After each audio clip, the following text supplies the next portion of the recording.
You know, in the next Ben & Woods contract, one thing I'm going to ask for is a space heater for the studio, or like an electric blanket maybe that we can use. Welcome in, everybody. It is freezing cold in the Ben & Woods studio this morning, but we are here and ready to brave all of the elements to give you the best show possible.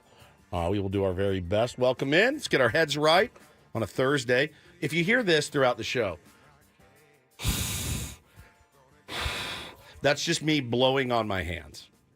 If we had a metal garbage can, I would start a fire in it, and we could stand around it and sing doo-wop songs all together. Like hobos. Like hobos, and just doop, doop, doop, doop, doop, doop, doop, doop. Do-dum. Now you dum.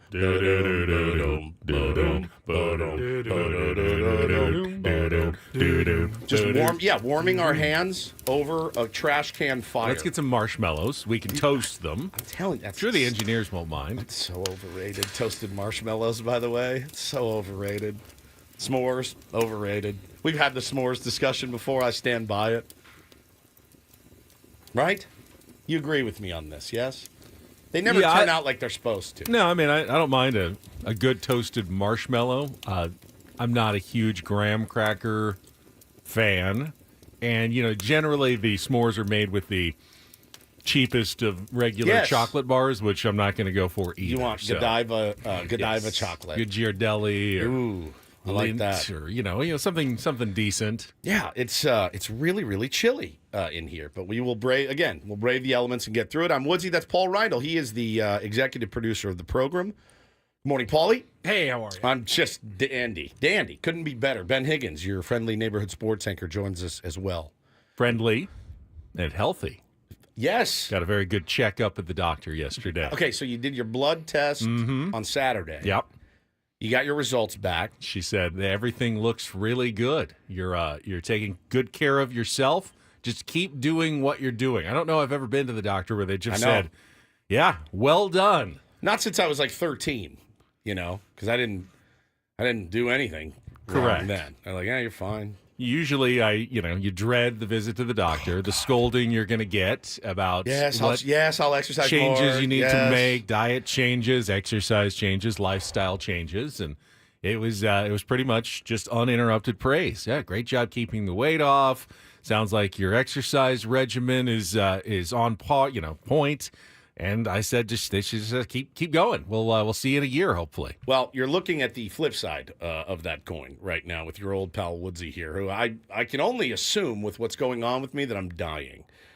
2 days in a row, up at 2 o'clock in the morning, not sleeping, not able to go back to sleep. Then I woke up this morning and, you lay there and you almost cry because you're so tired. And the thought then of like, I've got 4 hours till showtime, and then you got to get through 4 hours. Then you've got marriage counseling. Then you have a child performance tonight at 6:30, the Christmas pageant, if you will. So you lay there and you go through the day's upcoming events, and you go, "Oh my God, how am I going to do this?" And then you get in the shower, and then you get out of the shower, you look in the mirror, and you've broken out in hives. I had hives all over my face this morning. Can you look at my forehead now? Do you see any splotchy? Like a line, like Just where your that's hat where the usually hat is, was. but otherwise you look okay. You think you've unbroken out. Well, let me ask you, because they did say I was due yesterday for a mental health screening, and they went through questions. I had to fill out. You did? Yeah, a form. It was just like 15 questions, and they were all the same. They were, how many times in the last 2 weeks have you felt like an impending sense of dread?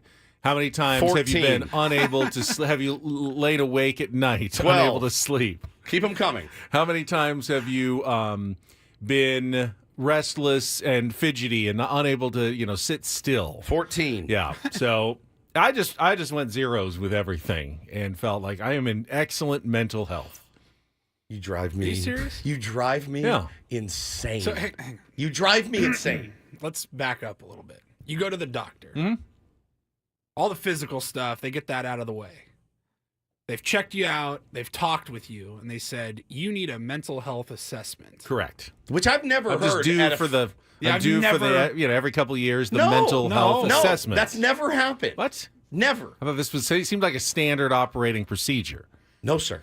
I went probably 18 months ago or so for like just a checkup. Yeah, physical. They didn't ask me how. I've never been asked. You need a mental health assessment. Never. It's a screening. Never. Something you said. or Something did. you said triggered You know, them. like, I mean, there was, like, do you have thoughts of harming yourself? It was 0. No, yeah, see, none of those. I don't have any of those. Okay, that's good.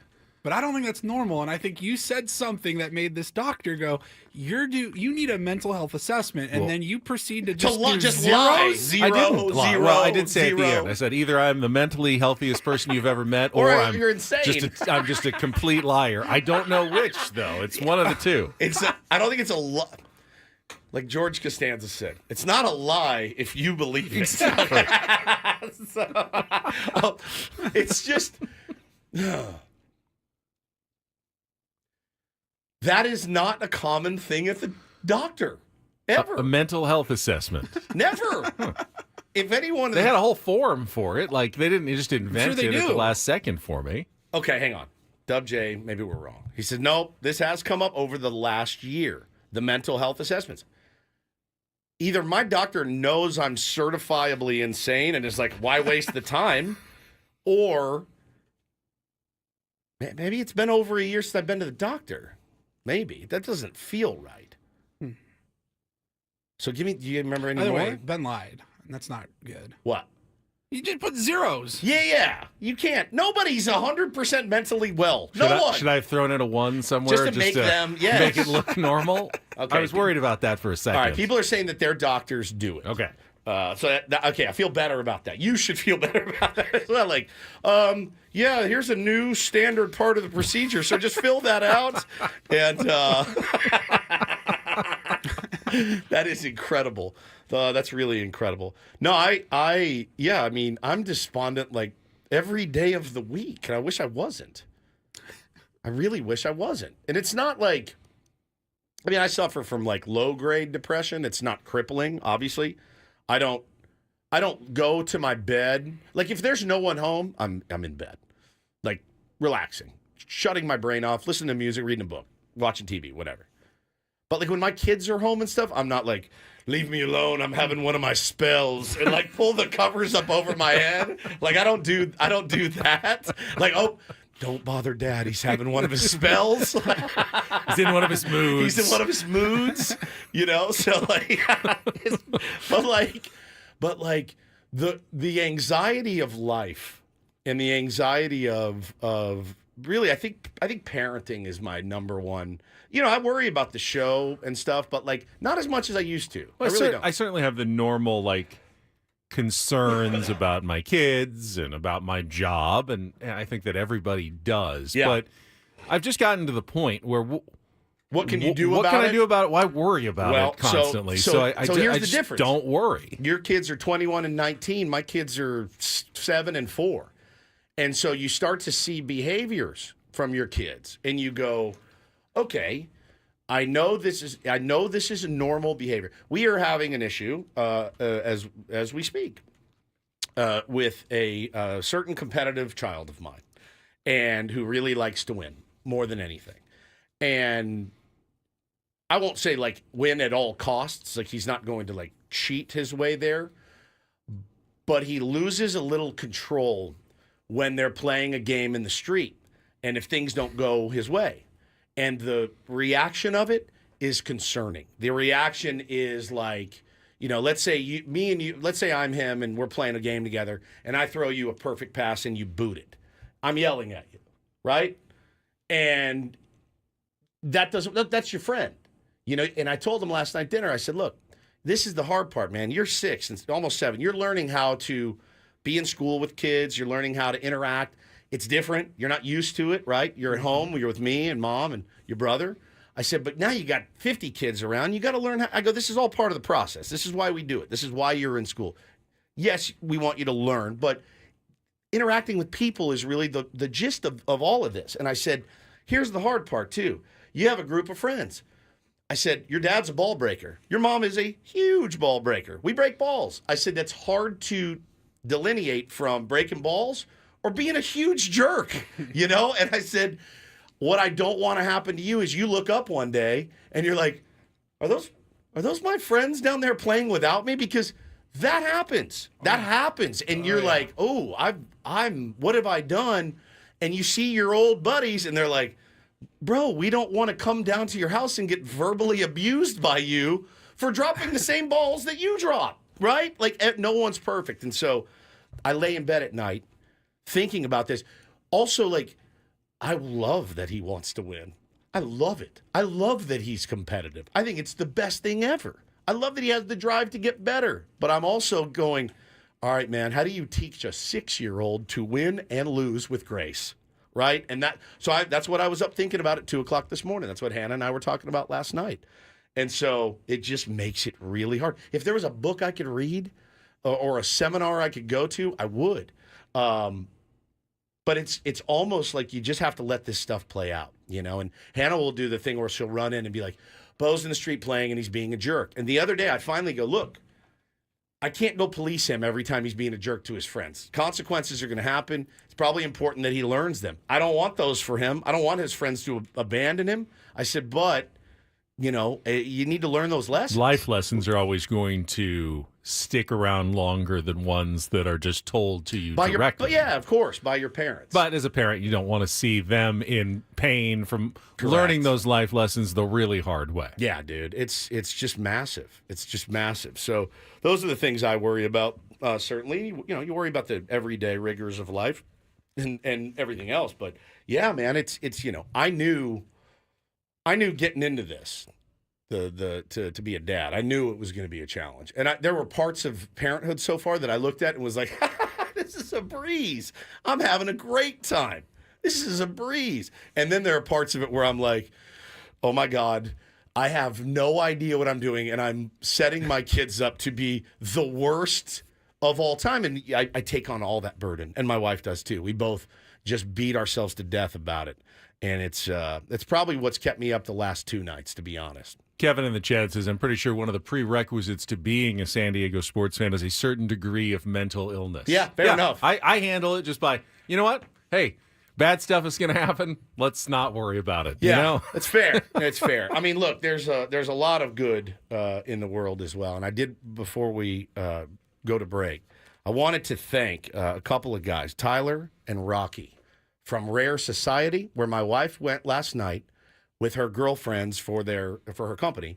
Love me some Rare Society. So they did their like Nancaro Realty Group Christmas party, and they all went to dinner. And Rare Society's steakhouse. It's just fantastic. Elite. It's elite. And Tyler is like the GM, and he is a massive tier 1. And Rocky, the waiter, was a tier 1. And Hannah said, I have literally never gotten service like I got from those guys last night.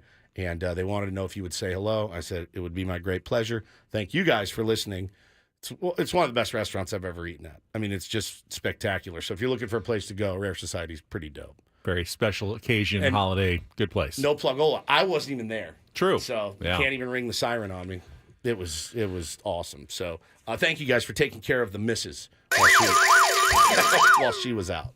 All right, we're going to come back. We'll set the menu. We also have an early do this on a Thursday here. We're going to chat with one of our friends. Oh, yes. And tier 1s who had some big news yesterday that I thought needed to be acknowledged on the program. I'll just kind of tease it and leave it at that, and we will come back with an early guest coming up next with Ben Woods and Paul. Kelly's got traffic here on San Diego's #1 sports station, 97.3 The Fan.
Hamul Casino.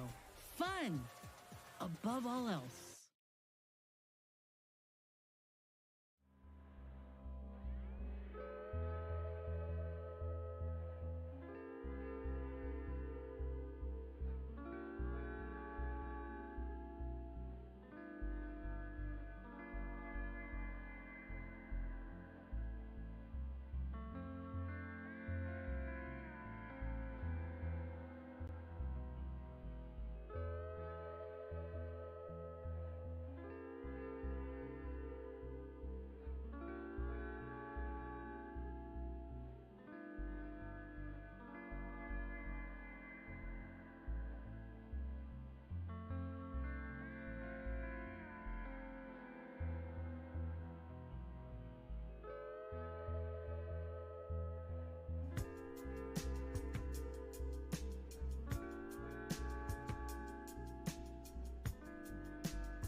Hamul Casino.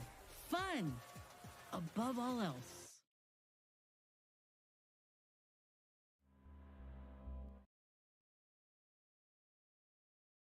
We were just talking about mental health, and I don't even understand for professional golfers how they keep their mental health when their entire livelihood I know. for a year comes down to how you perform in one weekend. Yeah, sometimes on one hole.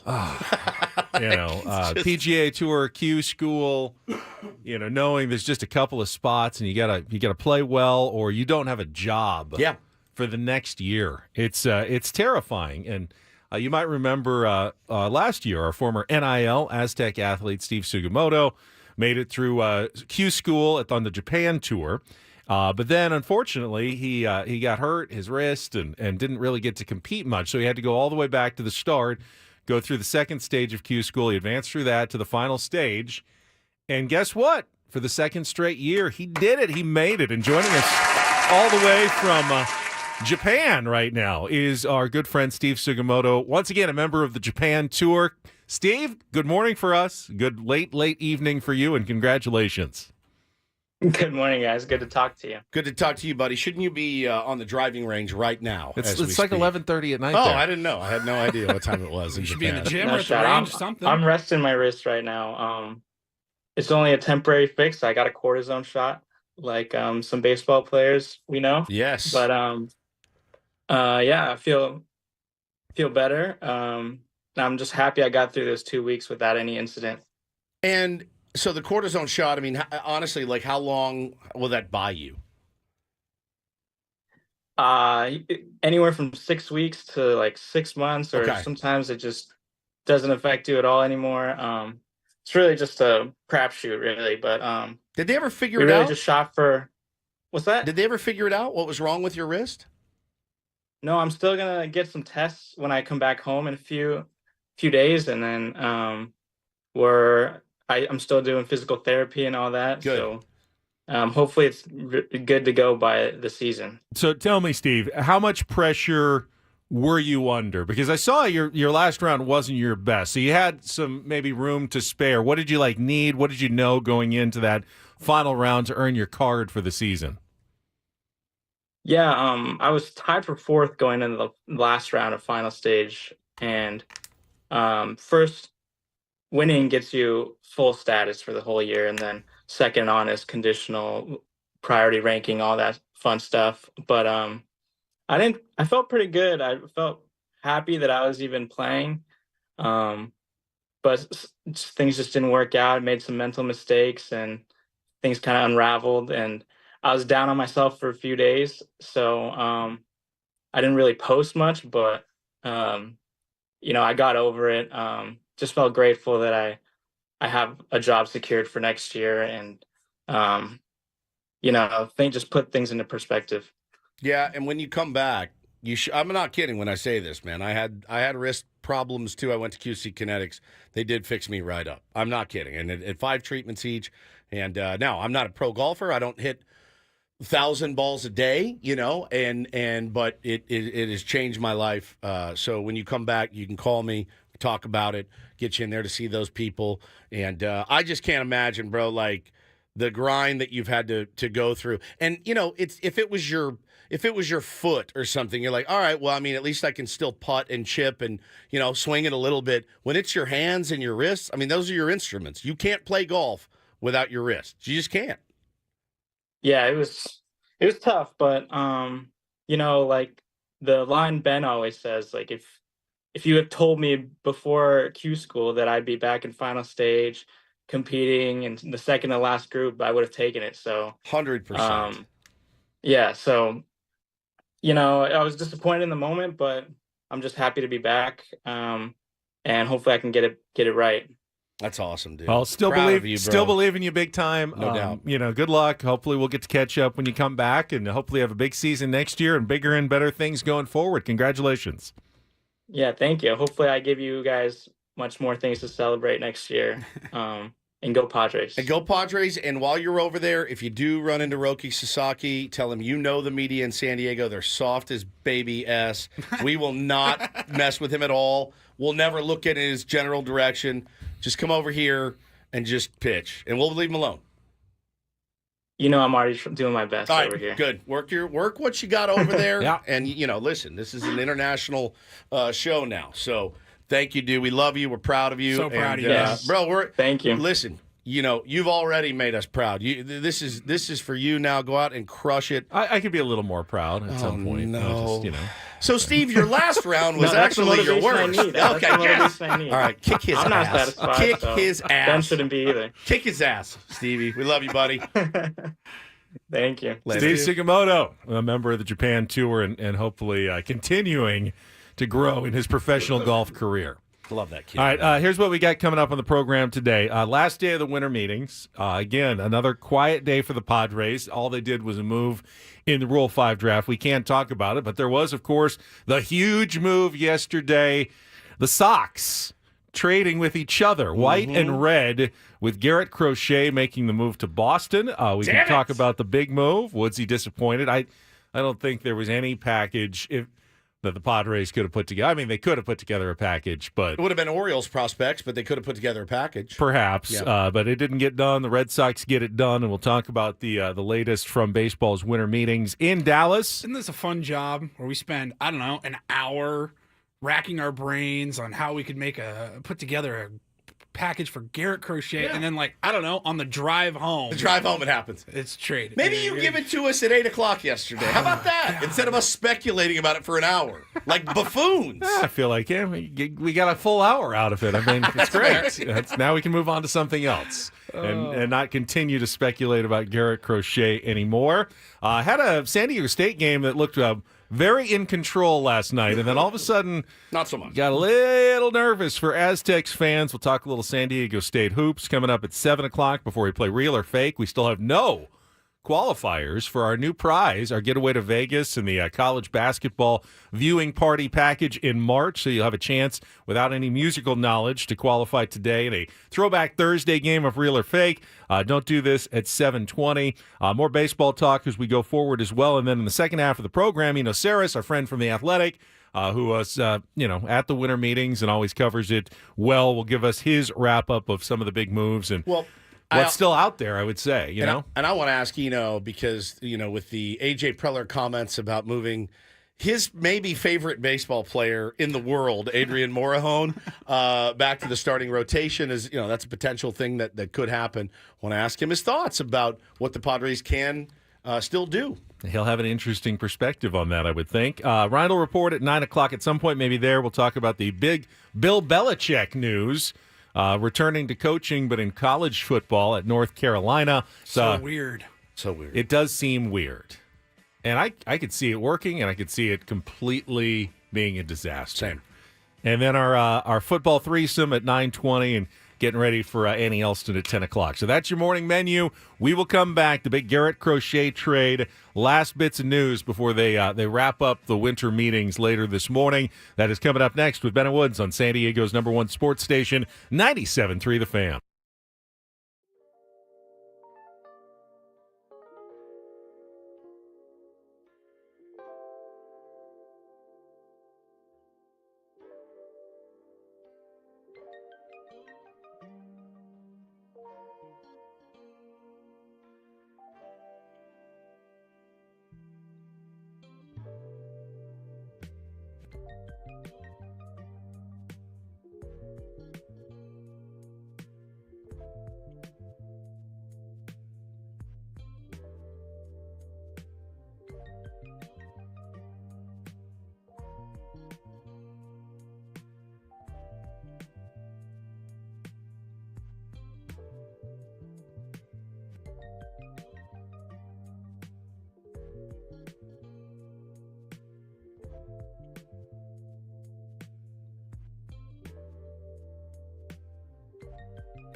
Well, he's now known as Garrett Crochet. For me, he's no longer Garrett Crochet. That's too fancy. Your name's Crochet.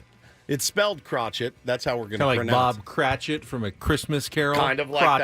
that. Yes, Crochet.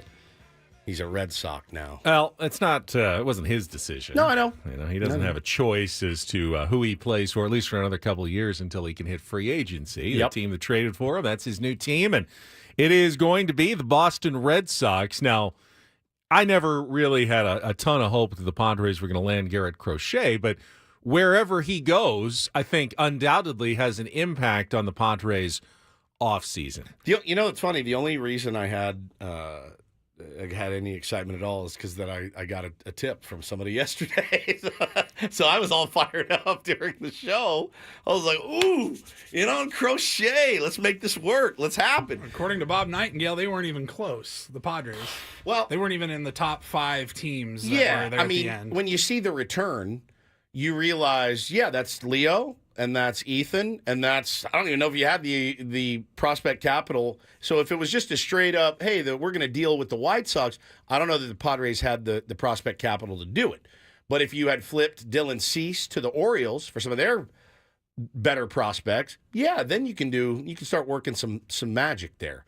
So that's kind of what I thought was going to happen. It didn't. So now Corbin Burns floating out there in the ether. There's reports coming in of a couple different places that are looking at Corbin Burns. Kind of expected to sign today is what I heard yesterday on MLB Network. So once he signs, I think if you're still actively looking to move Dylan Cease, then you call the teams that weren't in on Burns. Yeah, as long as they're not in the NL West. And Giants. not that the Red Sox couldn't use more pitching, but this definitely lessens their need for a frontline starter, which reduces the potential trading partners for the Padres a little bit. As you mentioned, the Orioles seem like they would be an ideal suitor for Dylan Cease because of the fairly reasonable salary for next season. Their large prospect capital seems like it would make it pretty easy to come up with some sort of match of something that AJ Preller likes. He's clearly scouted the Orioles system extensively and has opinions on everyone in there to try to pull off a deal. But, until the Orioles know whether they're getting Corbin Burns back or not, it's going to be hard for them to pull the trigger on a giant trade. Once most of the free agents go, then you're in a better position to know, okay, these 3 teams are pretty desperate for starting pitching and there's not much left on the market that they're going after. Then you pit them against each other to try to drive up, potential trade offers. That's how it's going to work. Right now I would say the Orioles are the likeliest target, but there are other teams that undoubtedly would be interested in even renting Dylan Cease for a year. It ups your chances of making the playoffs and winning a World Series. Yeah, and again, you're not renting him for $30 million. This isn't a Blake Snell type rental. This is a this is a moronically easy rental to stomach. I mean, what did Alex Cobb got? $15 million? Alex Cobb got $15 million, and you're telling me I can get Dylan Cease for prospects and pay him what? 17? 13 to 14. 13. Oh, done. Yeah. It's a no-brainer. So, listen, it's all dependent on what you get back. If you get back some sort of major league ready talent or guys that will contribute to the team next season, I think you have to look at it. And I think they're going to have to get creative based on, everything that we know about the money they don't have to spend in free agency. And I'm telling you, Benny, I don't know if you feel this way, but yesterday on MLB Network, they went through, okay, here are all the starting pitchers that have signed. And this is what they're signing for. And here's who's left. And here's what they're going to command. And I went, who can play in this field? Certainly not the Padres. And I sat there for a second and I went, do I even want to play? If I'm AJ Preller and I'm Padres ownership, I go, I don't want to live in a world where I have to spend $15 million on Alex Cobb for one season. I don't want to live in a world where I have to spend $22 million on Sean Manaea per year.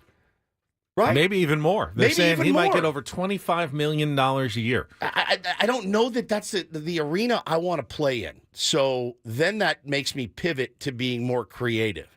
And so, look, those guys get their bag. I have no problem with it. But holy smokes, man, there have been some massive, massive overpays on starting pitching. Now, I don't, just to be clear, keeping Dylan Cease has to at least be a legitimate possibility for the Padres. You cannot, no question. You cannot just give him away for nothing to save money and avoid the luxury tax. That's not running your baseball team in a responsible manner.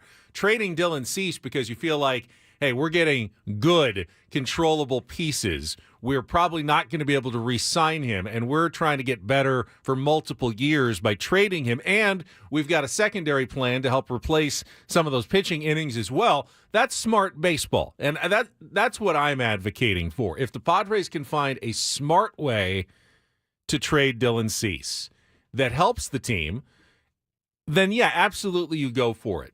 If they're giving Dylan Cease away because they just can't afford $13 to $14 million, that's nuts. He's one of the most affordable bargains out there. That's why his value should be really high on the trade market. But if they're not getting the kind of offers that you would expect for that kind of value, walk away.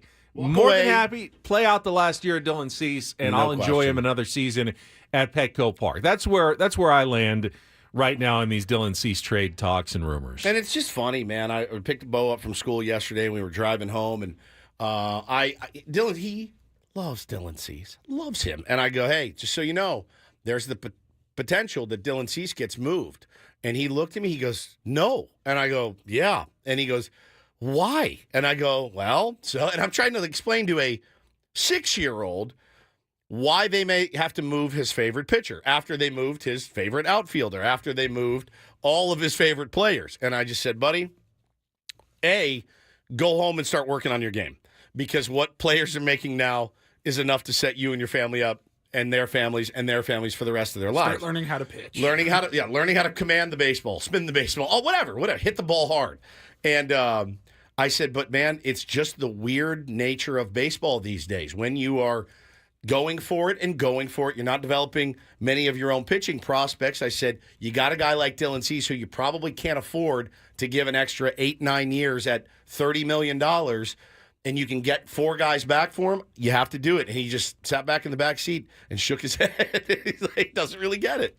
Dylan Cease wasn't the only Padres player to pop up in trade rumors yesterday. There's one name that you'll not be surprised about, and one that you might be very surprised about, and we'll talk about that right after a check of traffic on 97.3 The Fan. From the 97.3 The Fan Traffic Center, here's Kelly Danick. Traffic is sponsored by Department of Public Works, County of San Diego, and funded by Cal Recycle. Several things going on here, guys. One of them is a stalled car southbound 5 near Garnett. It's in the center divide. Also going to find on northbound 5 a collision right before 6th Avenue. Everything's over to the right shoulder. And eastbound 52 at Convoy exit a collision. Looks like they may have to shut that ramp down to clear that. Bring in a used oil filter and get a new one free from County of San Diego Recycling at O'Reilly Auto Parts stores in Ramona, Fallbrook, Lakeside, and Spring Valley on December 14th from 10 a.m. to 1 p.m. Restrictions apply. Details at wastefreesd.org. Funded by Cal Recycle. I'm Kelly Danick with Ben & Woods, San Diego's #1 sports station, 97.3 The Fan.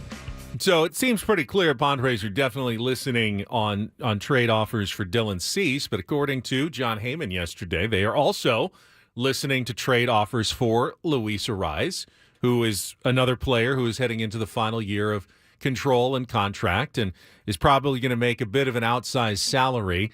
That's why there's talks of extending him and perhaps lowering his CBT number by, extending him 3 years, but at a lower AAV than what he'd get in arbitration. So not surprised that there's conversations there. If other teams are interested in your A.J. Preller, you listen about a player like that.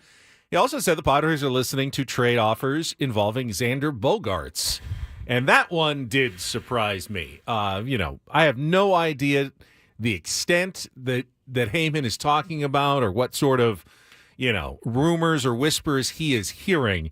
But I find it unlikely that there's a bunch of GMs in baseball who are picking up the phone and saying, how can I craft an offer to acquire You Xander? mean two-time world champion, Silver Slugger winner Xander Bogaerts? Correct. One of the best teammates you could ever 100%. employ. 100%. Maybe you shut your pie hole. How about that, Mr. Verbose? I told you this yesterday. You're going to cost us Roki, and now you're going to cost us. Perry Manazian was just listening and is like, oh, I guess maybe I shouldn't pick up the phone. Got to remember with Xander Bogaerts, too, he does have a full no trade clause. So if something did materialize, he can go, no, I'm good. We've seen that play out here before. We've also seen pretty much every time it's happened, the player eventually relents and says, okay, fine. If you don't want me here, I'm going to go. I've never heard a single thing from the Padres front office that they don't want Xander Bogaerts here. It's almost like hard to believe how much they do want Xander Bogaerts here. They love Xander. They believe that his production is kind of going to return to some of the levels that they saw in Boston in the first 2 years. I have no doubts. Were somewhat of outliers in terms of the OPS dropping to career lows for Xander. And you know what it is, dude? It's the money. It's the money. It's the money. It's the money. It's the money. I can when he got here, I was posting the John Henry meme every day going, I can't believe you gave us this guy. This guy's unbelievable. He came out gangbusters. He's gotten hurt every single year. They've moved his position. It hasn't been the smoothest free agent transition for Xander Bogaerts, okay? I don't begrudge him taking that contract. I begrudge the Padres for giving it to him. I don't begrudge him at all. He is a fabulous dude. We've interviewed him only once. He was fantastic. But he's so good with the media. He gives great answers. He tells you, I suck. I suck right now. Who does that? Nobody else does that. I respect the hell out of that dude. I really do. That's not lip service. I do think the reason why it would be so hard to trade Xander Bogaerts is not because another team wouldn't want him. If the Padres, absorbed a lot of the contract, would say, hey, yeah, his average annual value, $25.5 million. If the Padres had to pay, say, $20 million of that, every team would love to have a Xander Bogaerts at $5 million a year. He is a great guy to have on your roster in your clubhouse. It's just at $25.5 million on a team that obviously is facing some financial constraints and trying to stay under the luxury tax. That's a big chunk of your available funds going to a player whose production has not been great the last couple of years. So where would you ever line up with another team on that to make it work? That's why I was surprised to even hear that rumor yesterday that AJ is listening. That makes it seem like someone actually called and said, yeah, here's what I would give you for Xander Bogaerts, and here's how we could make it work if he'd be interested in coming. Going back to Boston, I have no idea what that even looks like. Is the potential, though, that you just throw that out there? Just say, oh, yeah, getting calls on all kinds of guys. Because you know how baseball works is what if we can get the Padres to eat 18? I was surprised at all the Houston Astros, who are apparently on the trade block. The Framber Valdez, Kyle Tucker. It's like, are you really trading all these players? It's the weirdest thing, and I wish, again, I understood it. Maybe I'll ask Eno Sarris about this. Kyle Tucker debuted the same year as Juan Soto, right? And Kyle Tucker is a guy that can help you win World Series championships. DeRosa and those guys were talking about it yesterday, and they go, "Well, you guys know how Houston operates. They don't like to give contracts. Right? They're going to let Bregman go. They're going to let Framber Valdez go. They're going to let Kyle Tucker go." As an owner, if I was the owner of the 5th largest market in the country, I would do everything in my power to make sure Alex Bregman played third for me, Kyle Tucker was in the outfield, and Framber Valdez was on the bump. No question about it. What do I need to give to make sure that Breggy's here and that Kyle Tucker's here? How am I going to let Kyle Tucker walk away and go to the New York Yankees or the Chicago Cubs in good conscience? This is why baseball sucks sometimes. Is it? That's why it sucks. We don't like to give out these big contracts. Some people will say, "Oh, they're so smart. That's so smart not to do that." In like my some mind, cyclical thing where they I mean, we remember the mid 2010s Astros finishing 100+ losses every year, getting those top draft picks. Remember the guy predicted on Sports Illustrated they would win a World Series. We know why they won that World Series, of course, but like, is it the they cycle? got theirs. They got theirs. And now I guess you're right. We got to reload?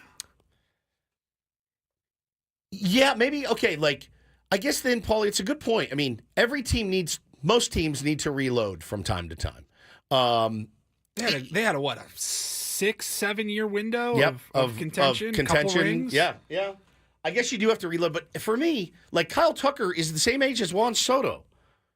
Why am I letting Kyle Tucker go to the New York Yankees? That doesn't make any sense. Bregman is a little bit older, but still, Framber Valdez, maybe you don't like the direction his career's heading. I don't know. Maybe I could let that one go, but you don't let Kyle Tucker walk away. Ultimately, to run a successful baseball team, you have to strike a balance. You can't be the Tampa Bay Rays and simply let everybody go, when they start getting more expensive. You have to think about your fans and have some players that they can fall in love with and know are going to be around for a while. Cornerstones of your franchise, and you have to be willing to pay them to keep them around. You also can't simply pay everyone to stay forever and just give everybody huge long-term contracts that then handcuff you to make any other moves that you need to make. You have to find a balance, and it's okay to occasionally let higher priced talent go as long as you're not letting everybody go. What's the right balance? Well, that's the magic formula that everybody's looking for in baseball. It just, and again, they said, well, Kyle Tucker, based on what Juan Soto got, Kyle Tucker's going to be a $400 million player. Man, if that's the case, you should have re-upped Kyle Tucker a year ago. You should have re-upped Kyle Tucker 2 years ago.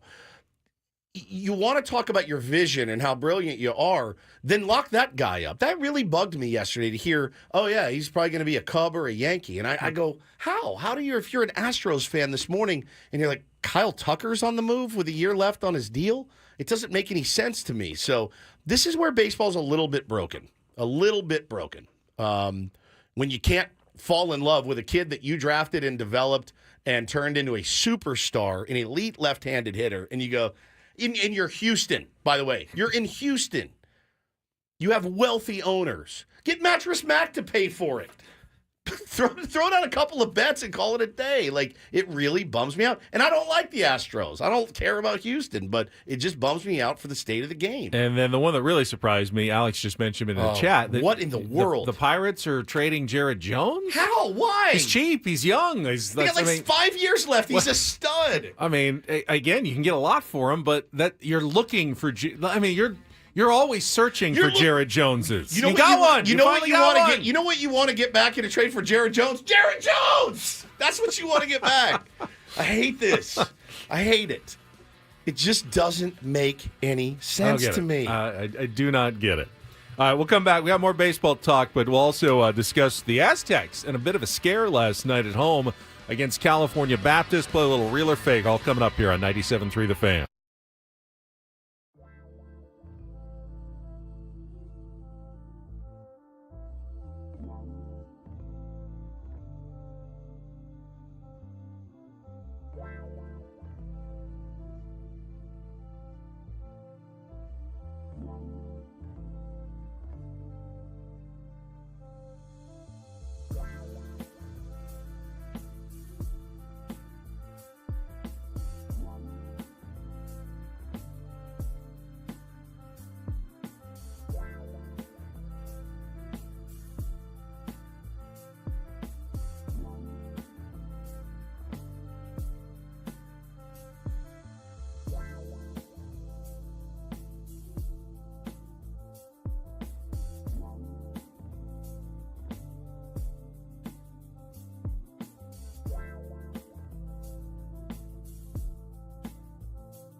Steve, who's our design director at Channel 10, big Aztec basketball fan, and he said, how many points do you think the Aztecs are going to win by last night before the game? Came by my desk.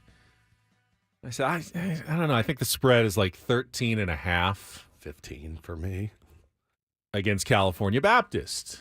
And I said, I think they cover that. I think they win by about 15. You know, Ken Palm's projecting a 16-point win for the Aztecs. And he goes, no, I think this is going to be a lot closer. I think it's going to be a 7-point game. Again, I feel like in the end they're going to pull away.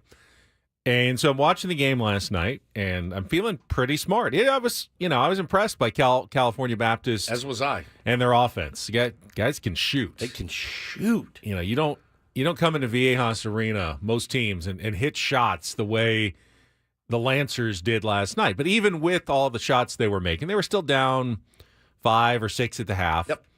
And then San Diego State started pulling away, as I expected in the second half. It looked like Cal Baptist, they kind of losing their legs. You know, some of those shots were coming up short. And eventually the Aztecs were up like 19 with 8 or 9 minutes to go. And I go, okay, it's blowout time. Blowout time, yeah. You know, just don't get sloppy, and this is going to be a really easy win.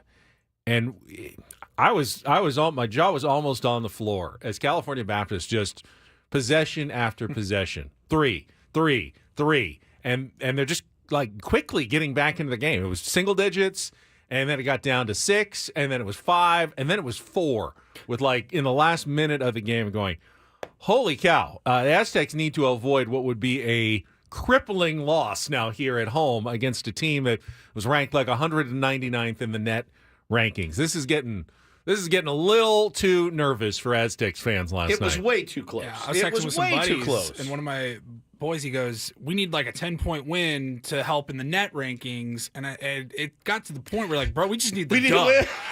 Like, we just need the dub Like, right hey. now. We can't. What did they say? Dutcher is, what is it, 112 at Viejas Arena? You can't let California Baptist be one of those 12, one of those 13. Absolutely not. So, and I can't even point to anything the Aztecs were necessarily doing wrong. Rebounding is what Dutcher said. He said some rebounding. He said, look, it basically starts and stops with rebounding. And they on the offensive glass, Benny, they got out rebounded 17-7, you know, and that team is too good. That's effort, you know, that's an effort thing.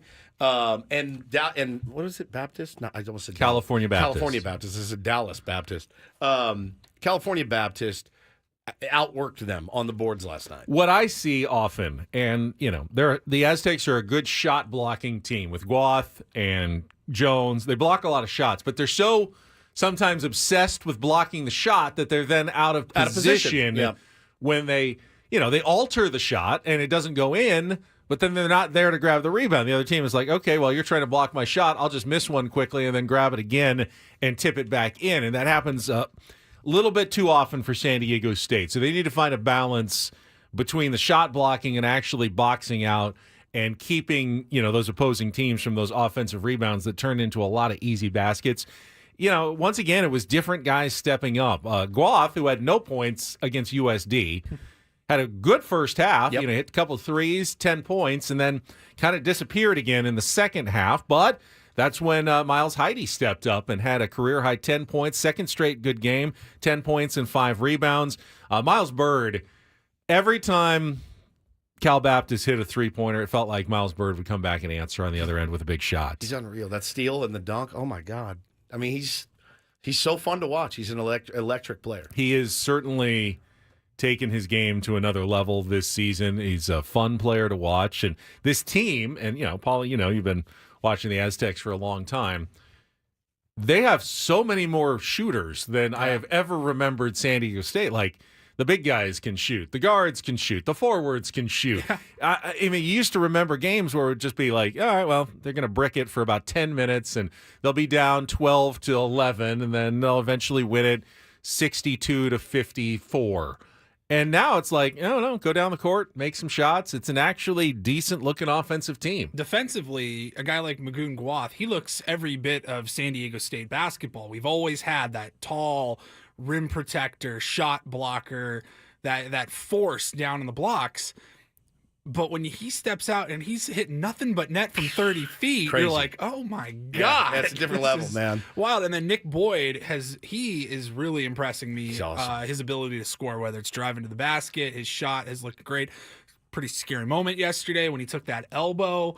I thought he was like unconscious there for a second on the court. He was just laying there motionless. Took it right in like the temple where Yeah, you I was really like, don't that want to is take an so elbow. scary. Came back out with a big bandage on his head, and then Taj DeGurval had the face mask. face 'cause he had- mask. He had So taken it in badass. practice. So I'd wear it if I didn't need it. they're taking their bruises, intimidating. but they get the win, improve to 7-2. Yeah, it's not going to probably help them in the metrics much, but they avoided the bad loss. I will say, they're going to have when Reese Waters comes back, and he may be back certainly in time for hopefully conference play. I haven't heard an update lately, but the idea was getting him back here late December. They don't have another game until December 21st against Cal in San Jose. So a chance here in the next couple of weeks to get back the guy that you was expected to be your best player, your most experienced guy, who's returning the most points, and he has not yet played a single minute for the Aztecs.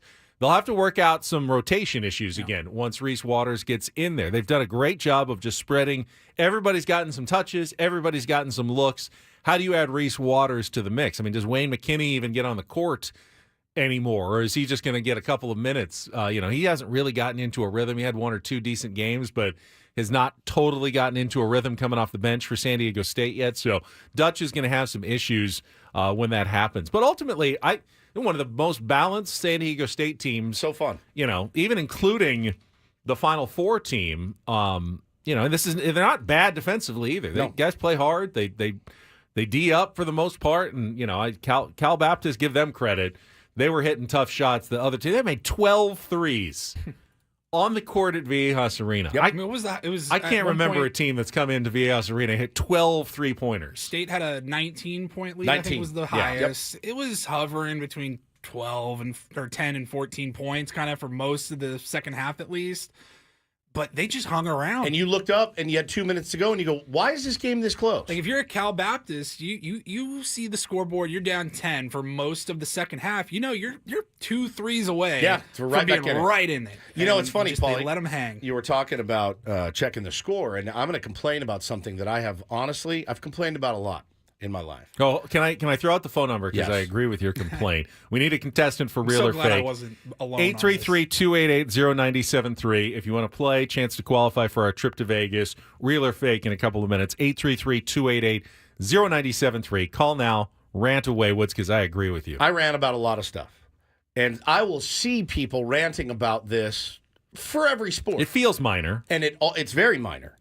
It's the first time ever that I went, all right, I get it. And I'm talking about the score bug on your view. If you don't know what a score bug is, it is that bar at the bottom. It's got all the pertinent Are information. you Woods-splaining a score bug I am. to the audience? Yeah, people may not know. All right, that's fine. I don't. Maybe they didn't know what it's called. The bar with all the graphic. info. The On graphic. screen, yeah. Hannah walked in from dinner, and the Aztecs game was on, and she sat down, and we were talking about dinner and the great service she had. And she said, what is happening with that graphic? I go, I'm glad you said that because I've been thinking about it all night while watching the game. She goes, who's winning? And I go, all right, if you look right here, that's the Aztec score. She goes, what's that number next? I go, that's the shot clock. She goes, oh, yeah, that's moving. What's the other number? That's their ranking. That's their ranking. Bro, this is verbatim. And she goes, what's that? I go, that's the Mountain West logo next to the Cal Baptist logo, next to the score. She goes, well, why don't they have a number? I go, because they're not ranked. She goes, I am so lost. What's the score? They were and all I go, jumbled together, bro, man. it was like hieroglyphics. So I texted these It's like guys. a stock ticker at the bottom Yes. of the screen. Yes. Try to decipher a stock ticker, right? So I texted both of these guys, and both of them wrote back, oh, my God, I'm so glad you said something, because I felt like I was losing my mind. You got to fix that thing. It's one of the worst score bugs ever created that I've ever in television. seen. I see people complaining about score bugs. I'm like, why don't you get a life? Go touch some grass, dude. You'll be fine. You'll be relaxed. Everybody figures out. Legit. The first time in my life I've ever complained about one. It was a train wreck. It can't all be on the same line. You need a little bit of depth to your score bugs. Football has generally gotten it correct. They figured it out after many years. Can you believe we grew up, Paulie, watching television?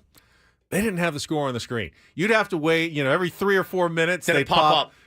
Celtics 97, Lakers Yeah. 94, 4 minutes left. You gotta pay and then- attention. and then it would disappear, and you just guess for the rest of the next 5 minutes what the score was because they didn't even put it on the screen. Was it the same with baseball? Yeah, absolutely. There'd just be Cubs, no Braves, count. and you're like, No count, no score, no inning, Like I pulled up an nothing. example of yesterday's score bug, and I'm looking I at have it, no I'm idea. watching on our YouTube stream. Like I see the 30, the shot clock. I think San Diego State has 30 points. yes, 30. They're down 19. This is a disaster. The numbers are the same size. They're just so jumbled together. It was Look, and- they're off and center too. my wife was sitting next to me watching the game. I didn't say anything to her. I didn't text you guys yet. Like I just was like, God, this is tough. I don't remember it being like this because I've watched a lot of like FS1 or CBS Sports Network and kind of forget about the Yearview broadcast. Let me read it to the audience. It says MWNCBU California Baptist 49 second half 10 30 66 23 San Diego State Aztecs logo. It's incredible. Hannah goes, "What are those little dots?" I go, "I think that's Buy, timeouts." sell. Wait, sell. are the dots timeouts Those or are are the they timeouts. The Okay. dots are timeouts. Oh Yeah. my god, man.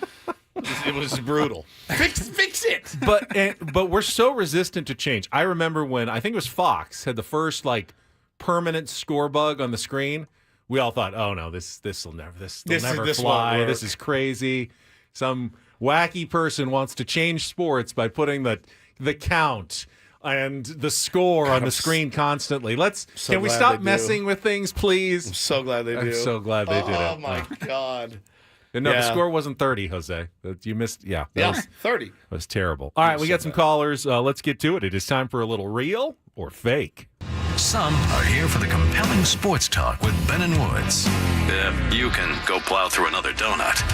It's time for Real or Fake on 97.3 The Fan. Tell the people what they'll win today. All right, our lucky contestant, and I have not picked them yet, but we have one ready, can qualify for our 2-night stay at the Westgate Las Vegas in March, plus 2 tickets to Hoops Central, their big tournament viewing party in March. You can check out the Westgate $70 million in room renovations, and then their luxury seating, high-definition screens, table service, and all the gaming action while you watch all the basketball in the month of March. For tickets, head to westgateresorts.com. Let's see, Jake. Jake, are you there?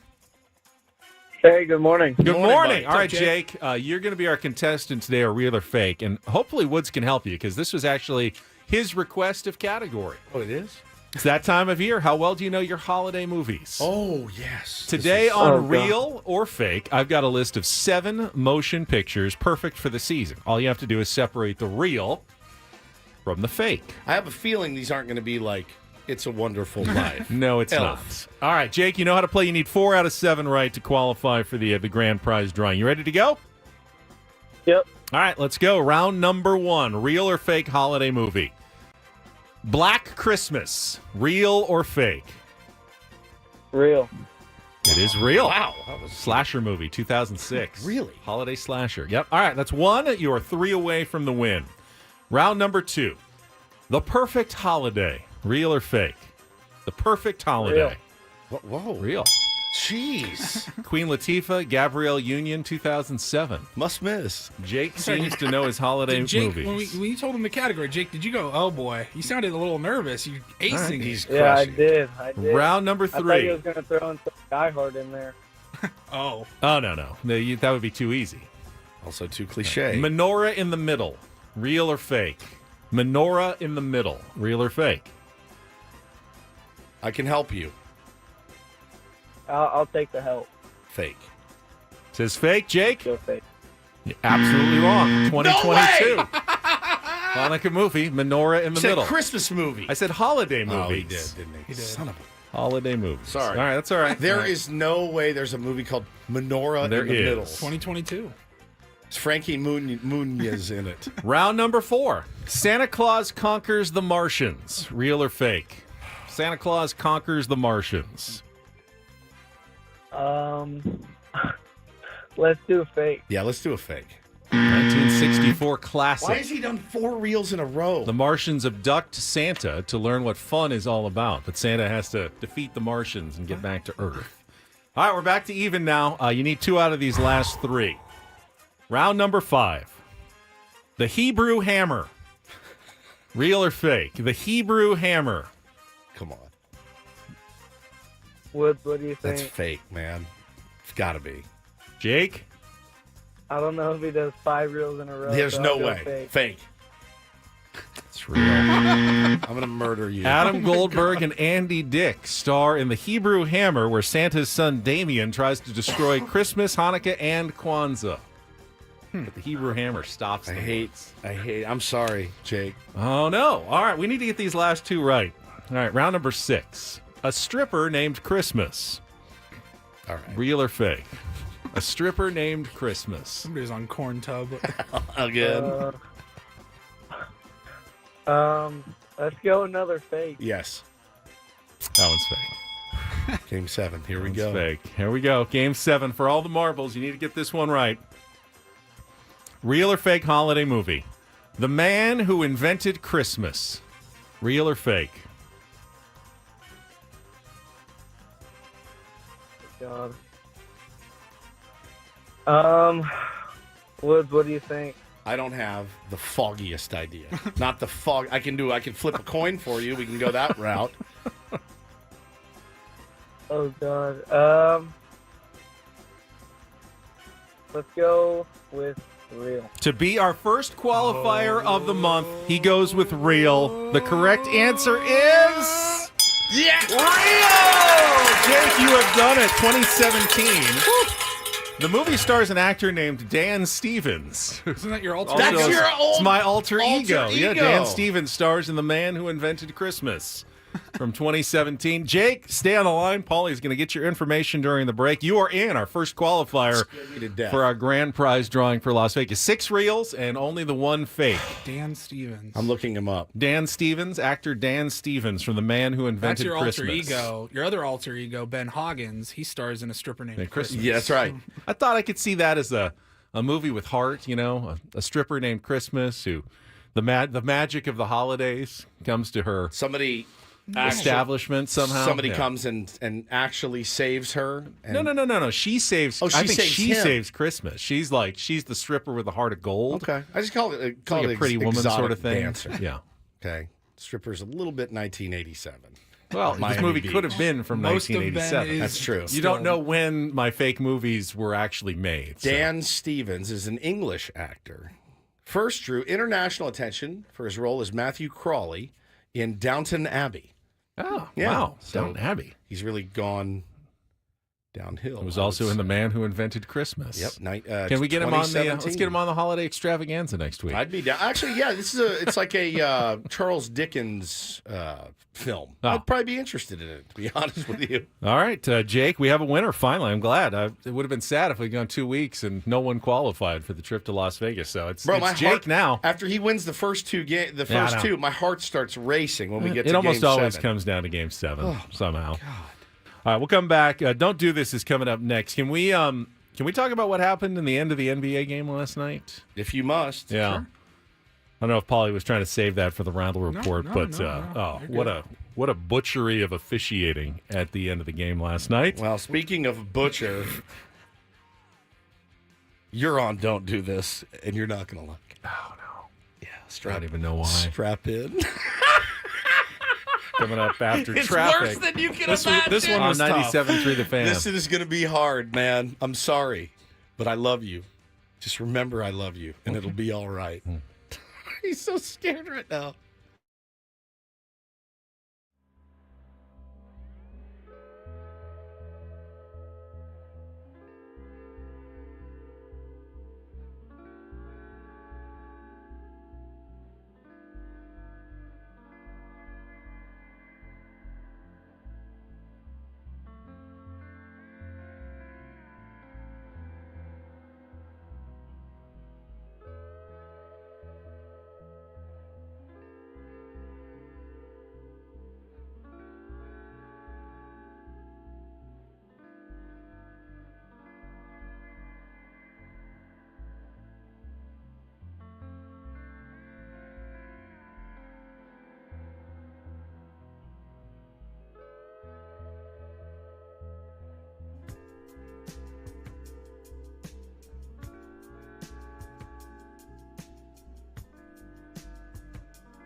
Hamul Casino.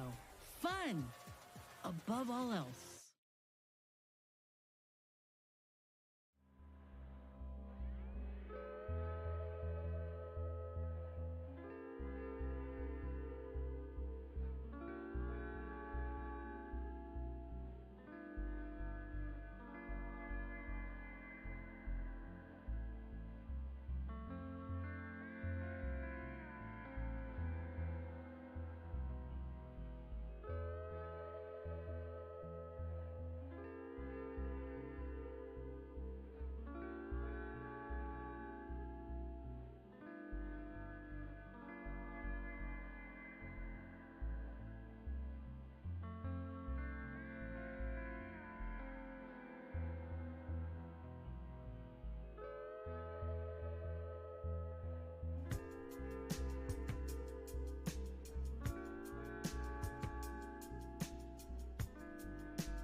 All right, Throwback Thursday. We don't need to throw back to Don't Do This, though. We've been doing it since almost the very beginning. Yes, sir. Like 2 weeks into our show or something. Yep. One of our very first segments. Still going strong. Start with a couple of stories that make you shake your head. And I don't think I'm being biased here. You know, I do have a man crush on Steve Kerr. Yeah, indeed. His Golden State Warriors were playing in the quarterfinals of the NBA Cup tournament last night against the Houston Rockets. Had a 1-point lead and the ball as time was running out. Now, there wasn't enough time to run the clock out, so they had to get a shot off. Okay. And they did with 10 seconds left. Ball hit the rim, and it was a long rebound, and everyone's scrambling. They had it for a second. It was rolling toward the free throw line. Everyone's scrambling on the floor trying to get it. It's 5, 4, 3. Houston's all the way on the other side of the court. The game is almost over, and then all of a sudden the whistle blows. Whoop! Whistle, and they're thinking, oh, jump ball, they're all down there.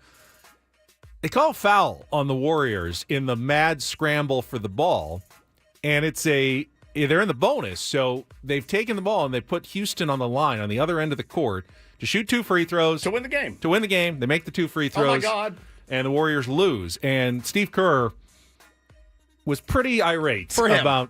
for Steve Kerr. For him. Pretty irate about how the officiating pretty much decided the game. I've never seen a loose ball foul on a jump ball situation 80 feet from the basket with the game on the line. I've never seen that. I think I saw it in college one time, 30 years ago. Never seen it in the NBA. That is, unconscionable. I don't even understand what just happened. Loose ball, diving on the floor, 80 feet from the basket, and you're going to give a guy 2 free throws to decide the game when people are scrambling for the ball. Just give them a timeout. Physical game.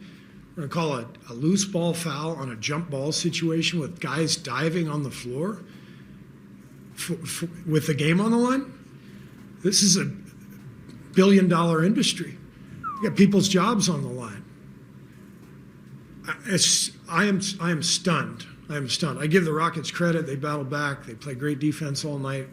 But I feel for our guys. Our guys battled back, played their asses off, and deserved to win that game, or at least have a chance for one stop at the end to finish the game. And that was taken from us by a call that I don't think an elementary school referee would have made, because that guy would have had feel and said, you know what, I'm not going to decide a game on a loose ball 80 feet from the basket. Man. So, if it was just one of 82 regular season games, you're mad, you move on.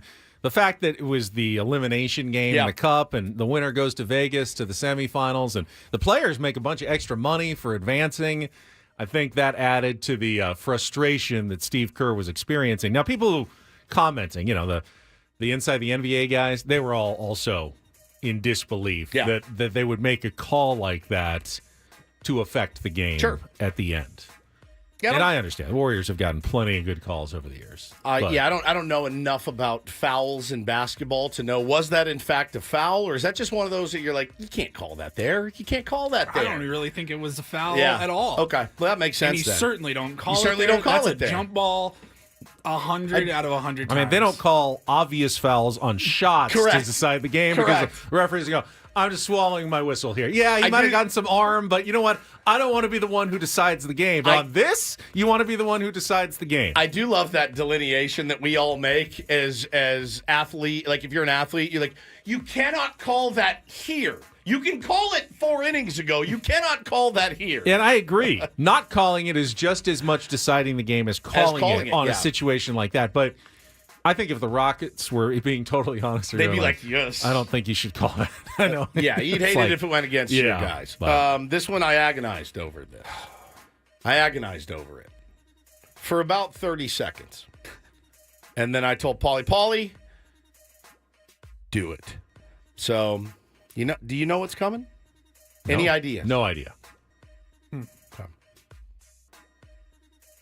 It's time for another interruption breakdown here on Ben and Woods. I came in like a wrecking ball. Now do you know? Yes. Yes! All right. This was It was about 8. Sorry to Chris Rose. 8:45 yesterday's a.m. yesterday. Yesterday's wrecking ball. And I went to college. Hold on. You can hear his brain getting crisp, like the smoke starting to form in your brain. Like, I'm getting this joke out. Regardless. I went to college in Chicago. I went to Cleveland a bunch. I had a freaking blast every time I went there. The people are great. It's a great place to visit. I wouldn't want to live there because I live in San Diego, but you get it. Hey, listen, I'm from there and I don't live there. Yeah, fair enough. But it is great, like particularly in the summer. And I will say this: they put out that river yet, or is it still on fire? Okay, now that's seriously. Chris, I really, sorry, Chris. Let's get a joke that's not 50 years old. Come on, guys. That's all he does. You can't do it. It's Let's double. improve our repertoire. It's a double penalty. I have to call the foul there. I know it's the fourth quarter, but I have to call that foul. That's a flagrant one. It's a flagrant one. At least. It's not only a bad joke, but it's an interrupting joke. Would you like to respond? He's looking at me with the ire I've never But seen it is from great, it. like particularly in the No, summer. I and I turned will my say headphones this: down. the They put out that crowd- river yet, or is they've it never- still on back down. fire? I don't wanna- Oh, you didn't hear I didn't want to He hear didn't it. even listen. I know what I did. I know what I did. It got me so good. It got me. He turned it down. He didn't even listen. Well, But it is great, like particularly in the summer. And I will say this: they is put the out that crowd- river they've yet, or is never- it still on fire? Oh, God. You got me, Holly. I heard it again. I don't want to hear it. I told you, I put 0 on all my mental health scores. Don't change that. Now I'm leaning toward a 1 now at this moment. You're pushing me toward 1 mental health episode in the last 2 weeks. I was at 0, and now I'm leaning toward 1. It's so good. I don't need this. I don't need this in my life. I will say, Let me be. thank you for being you. Don't ever change, but change a little. Can you just change a little bit? You guys totally missed my greatest joke yesterday during our corn tub I heard segment. The Hawaiian joke. It was pretty epic. I did not give it the credit it deserved. I think I was still mad about Chris Rose. But yeah, he said, "What? What's Hawaiian? What's the top searched term in Hawaii?" And I said, "Lay." Patty Fence said, "Time to trade Ben to the Rockies for a pine cone." It's so brilliant. All right, finally, some do this on a Thursday. DD. We had the news yesterday that Tom Hamilton was winning the Ford C. Frick Award, going into the broadcasters wing of the Baseball Hall of Fame. But when he got the news, his reaction yesterday, tugging at the heartstrings. Well, whoever had under 15 seconds before he cries won. So, I'm sorry. I'm so humbled. I'm so grateful, and can't believe it happened because I certainly looked at that list of 10, and if you were to rank them, I would have put myself 10th. That was an incredible list of Ford Frick nominees, and I was just so honored to be a part of that list. So many of them I know and consider friends, and all of them on that list I consider superior to me. So I'm just want to offer congratulations to those gentlemen as well. And again, I know how blessed I've been and how fortunate I was to get that call today, whether it was deserving or not. I'll take it. So I'd also like to thank the committee members that voted for the Ford Frick Award. And obviously, I certainly appreciate their support and know how tough a decision that must be. But I'm very grateful for their confidence in me and for everybody at the Baseball Hall of Fame. I can't thank John enough, and Josh and Ken. They called this morning at about 11:45, and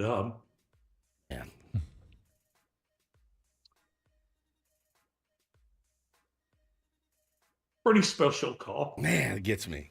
You hear the phrase false humility thrown around? That ain't it. That's not it. That is real, genuine humility. Yeah. He believed that, it was an honor to be nominated, and I'm 10th out of these 10.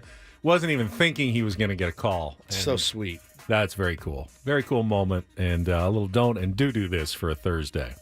That was Don't Do This with Ben and Woods on 97.3 The Fan. All right, your Padres did make a move yesterday in the Rule 5 draft. And not only did they make a move, might be someone you'll be seeing on the roster next year, not just hiding as well. What A.J. Preller had to say about his selection in the Rule 5 draft. We'll get to that coming up next with Ben and Woods on San Diego's #1 sports station, 97.3 The Fan.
Five draft is basically Major League Baseball's version of buying a lottery ticket in the form of a baseball player. Yep. You pay $100,000 to select a prospect from another team that was not protected on their 40-man roster, who's, I think it's accumulated like 6 years of minor league service. And to keep him, you then have to have him on your major league roster for essentially the entire following season. And if you not just your 40-man, no, your active 26-man roster. So he's got to be, if he's a pitcher, he's got to be, either in your bullpen or your rotation or on your bench somewhere, and you can't send him down. If not, he goes right back to the team. You have to offer him back for $50,000. So you lose half your money essentially for taking a flyer. That's the lottery ticket. You scratch it off. Every once in a while, you get a player that ends up being pretty decent. Padres did it last year with Stephen Kolek.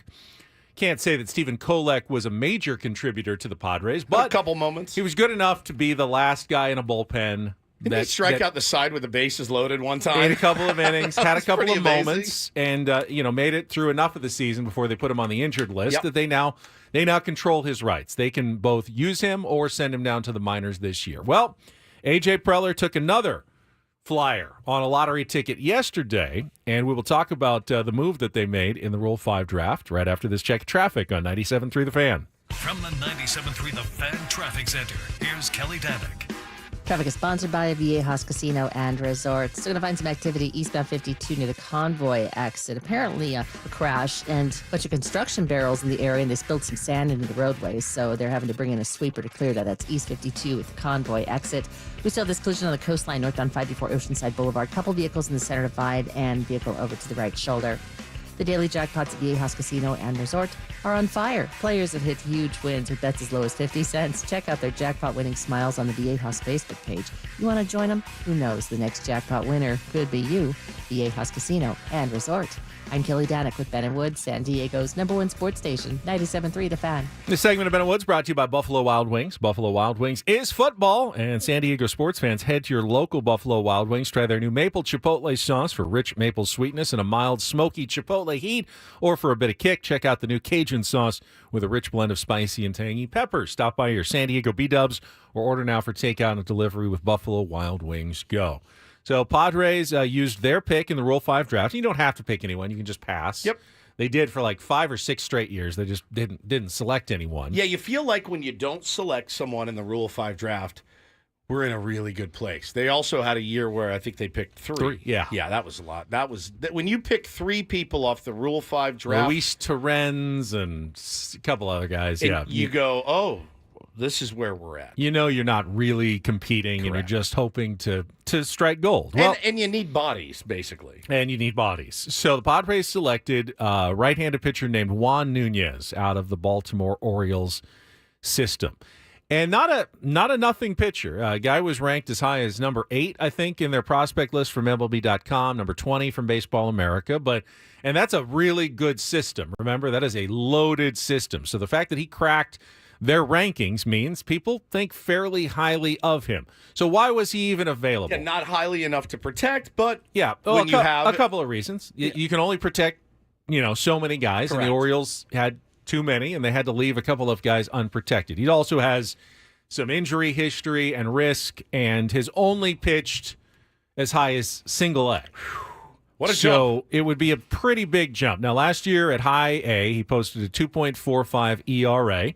Not quite as good with the fielding independent pitching numbers, but that's a really, really good ERA. But, less than a homer per 9 innings, 8.5% walk rate, 32.2% strikeout rate. Yep.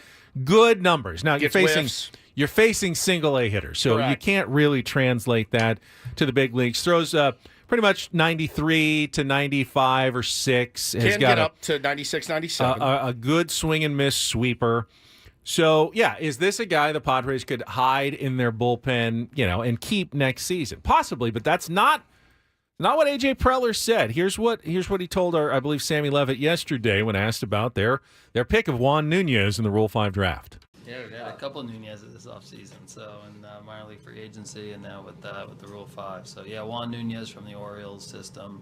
It's a guy that 4-pitch mix and plus stuff. We've had multiple scouts that have seen him over the last few years, and he's been a performer.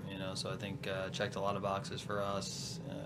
Some rankings, a top 10 type prospect, and we get an opportunity to see him here in spring training and see how he fits in.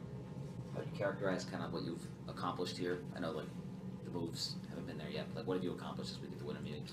Yeah, again, I think overall we like our group and our team. So I think it's been a lot of conversation, a lot of getting a sense of where the market is free agency wise and trade, and ultimately I think we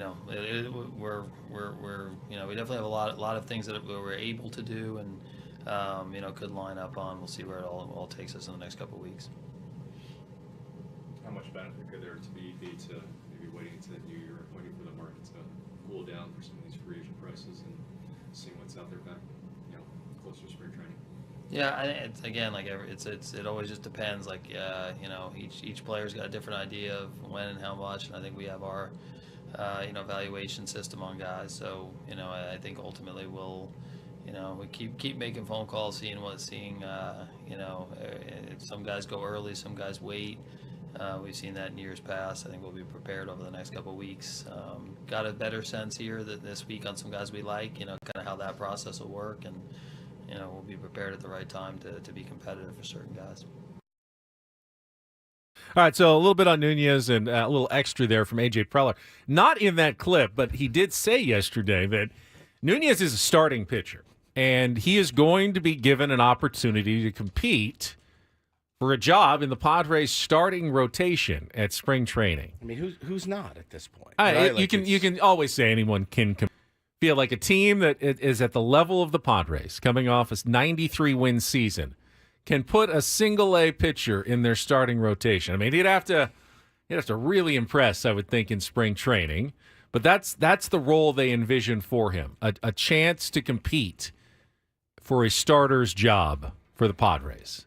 I'm not trying to be rude here, but I think that's just something that you say. I think that is what do you think is their plan actually? Bullpen. Just hide him in the bullpen like you did with Cole. Oh, we're up 7. Let's see what Nunez has. Oh, we're down 7. Let's see what Nunez has. Long man in low leverage situations. 100%. Like Kolek was. And I don't think there's anything wrong with that. Right. In fact, you have to have those guys. So, but I don't have any problem with the Luis Nunez move. I wish him well and hope he pitches his tail off. And our buddy Clark posted a video yesterday of I actually got to watch him throw a little bit. And he looks great. I mean, he looks fantastic. But again, he's down in high A. So got some bad swings, that's for sure. He did. He gets ugly. I saw that swings. same video. Yep. But keep in mind, and AJ Cassavell pointed this out this morning in his newsletter. You heard him in that question and answer session with AJ as well. If the Padres sign Roki Sasaki, it's almost irrelevant to the rest of their plans, because if Sasaki comes to the Padres, they're almost certainly going to need to have a 6-man rotation. Correct. He's used to pitching once a week. You can't just drop him in a 5-man rotation. So you're either putting together a 5-man rotation that doesn't include Sasaki or a 6-man rotation that does include Correct. Sasaki. He's not financially, no consideration there. So in a way, your offseason plans are almost completely unaffected. You're right. By Roki Sasaki. Now, it's huge if you get him. It's massive. But it's massive. You still have to put together a 5-man starting rotation. Yeah. And then you just add Sasaki to it as the 6th man if you land him in January, when it's time to sign him. Right, exactly. And is that set in stone that he's going to be on the Yamamoto Shohei Ohtani nothing set plan? in But stone, I know that's how it works there. And I'm assuming you don't want to move too much. Hey, I'm in a new country, new culture, new team, blah blah blah. I'd like to stay on that same scene that I have over there. One thing that his agent said is, he's looking for an organization that's going to be able to develop him in the right way. And I would imagine that when you go into that meeting with Roki Sasaki, you're going to go, yeah, we plan to throw you every 5 days right away and, just throw you into the fire, throw you to the wolves. Or you're going to tell him, yeah, we want you, doing kind of what you did in Japan, once a week, 6-day rotation. That's going to be our plan at the beginning. And then, obviously, as you're feeling, but, more comfortable with it, we can, in, future seasons or later in the year, maybe up your usage. Yeah, but you're going to promise him whatever he needs, of course, to come to your team. Also, I'd like you to meet Roki, Ruben Niebla, who has done some really, really special things with some players. If you look up the road, if you like the IL, maybe that's the spot for you. If you don't like the IL and you like pitching every 6th day with the pitching guru, welcome to San Diego, bud. Still don't think it's going to happen, but that's just the way I'm wired. Yeah, if his truly goal is to just pitch as minimally as possible, sure, the Dodgers will be a nice place for that because they can afford to put as many other pitchers in the rotation as they want. Correct.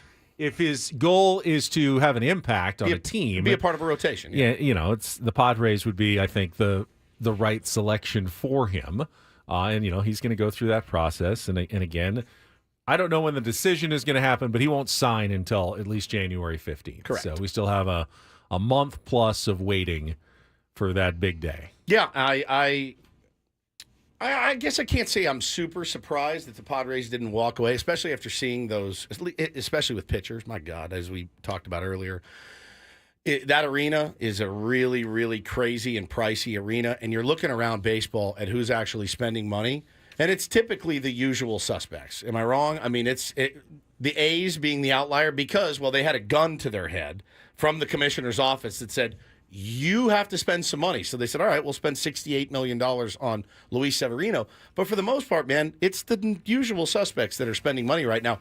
Except us. We've been the usual suspect the last few years. It feels weird to not be spending right now. All right, we are 2 hours in. We will come back for more Ben and Woods. Can we talk about what Joe Musgrove and Dylan Cease were up to? Yeah. On their Instagram feed yesterday. And we still have our Ben and Woods Wrapped, looking back at the month of June, one of our favorite moments of the year. And James Taylor tickets to give away, all coming up. Hour number 3, Ben and Woods and Eno Sarris all ahead here on 97.3 The Fan.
All right, our beloved friends. We are halfway home on a Thursday. It's December 12th. Just, what do we got? We got 6 more shows after today. 6.5 remaining. And we are out of here for the new year and for the holidays and then back in the new year. I'm excited to get through it. You know, I am. And I'm really excited for the Christmas and holiday extravaganza. That's coming next Friday. Make sure you are by the dial. Unless you hate fun, laughter, friendship, if you hate all those things, it's not the show for you. So I shouldn't bother shooting. I mean, you're really mostly only here in spirit anyway. I mean, Paulie and I do most of the heavy lifting here. You are mostly the whipping boy. It's not my big day. I know that. It's not your big day. Someday maybe it will be after, 7 years together. Maybe we'll see some input. Maybe not. You don't like my input. That's the problem. I've had input. It's a catch-22 for me because I want his input, but I don't like his ideas. And that's the tough part for me. Something I have to reconcile. You do have to within reconcile myself. that. I do. I'm Woodsy. That's Paul Reindl. That's Ben Higgins. My contribution is going along with your contributions without major pushback most of the time. Without major pushback. I tried something last year. I wanted to do the meat wheel, and Adam wouldn't let me do the meat wheel. And You still want to do the meat wheel. I still want to do the meat wheel. And where it those like torture devices where you get strapped onto a big wooden, my vision is we strap Ben, but it was Adam who I wanted to put in the meat wheel. Oh, and no wonder it got denied. Is that a Catherine wheel, like the band? I think maybe, yeah. So you put him on the wheel, and you spin it around, and he's like all dizzy, and then we just throw meat at him. And I don't mean like hard ribeyes and stuff. I mean like just like little pieces of ham and stuff. Just cold cuts, salamis, little thin slices. For some reason, the meat wheel makes me laugh. You may be the only person, though. This is personal comedy. I would also get on the meat wheel. Still, again, you may be the only person laughing. You don't think it's funny to spin me around and you guys throw ham Say at me? like Letterman-esque, like something I think Dave would think was funny. Johnny says small balls of ground beef. I mean, if that's the bar, Letterman funny, then I'd say it's pretty funny. I'd say that's a pretty good bar to shoot for. Paul Semigvini says the meat wheel's hilarious. I'll do the meat wheel. We have some ideas this year for meat. There's a meat segment, perhaps. Meat segment. Yeah. Got something in the works.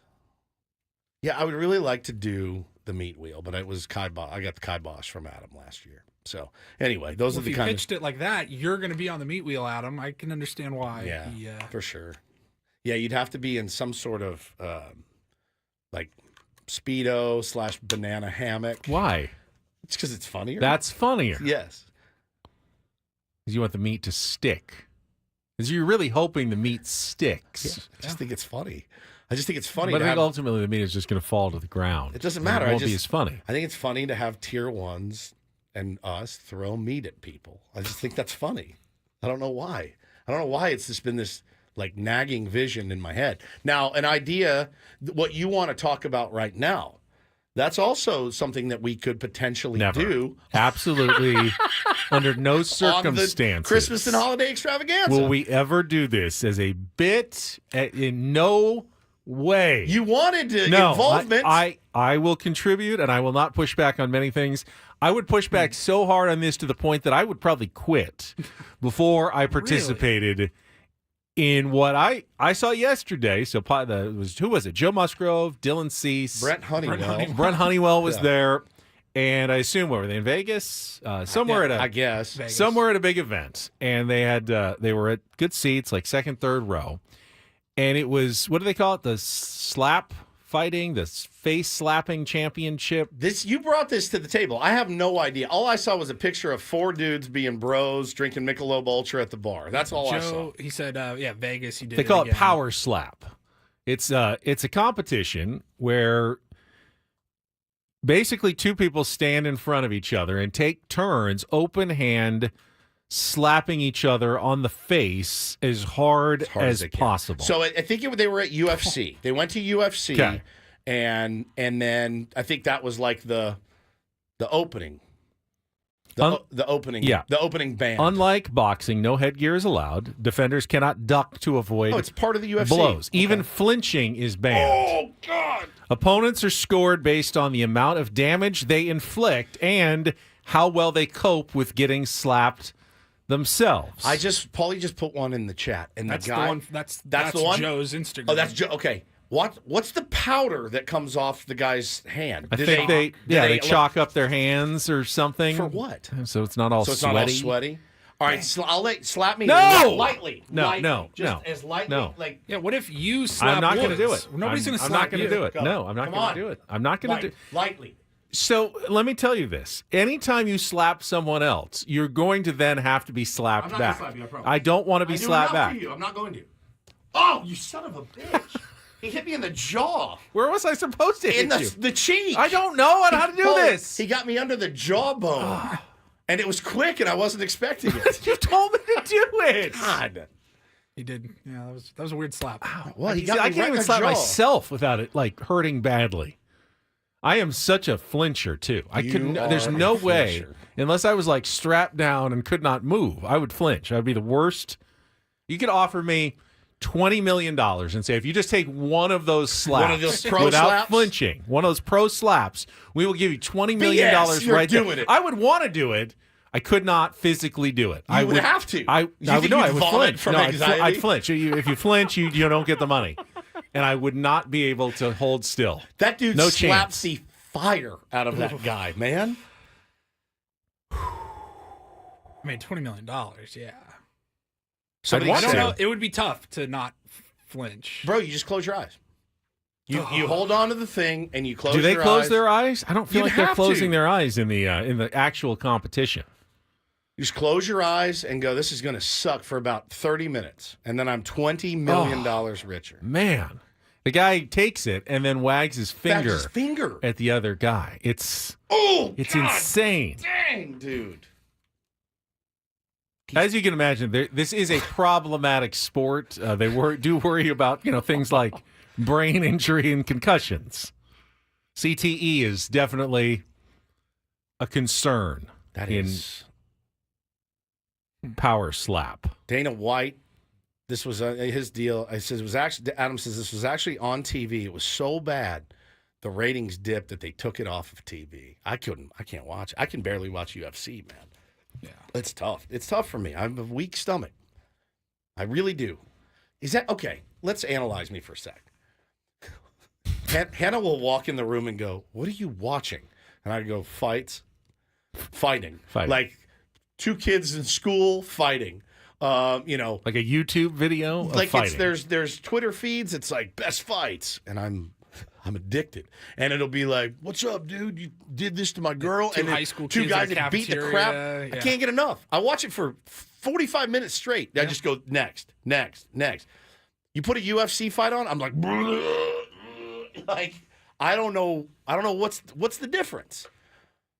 Between that and Power Slap? No, between those two versions of fighting. Like, I can't watch a UFC, but I can watch, like, a street fight that somebody catches on camera.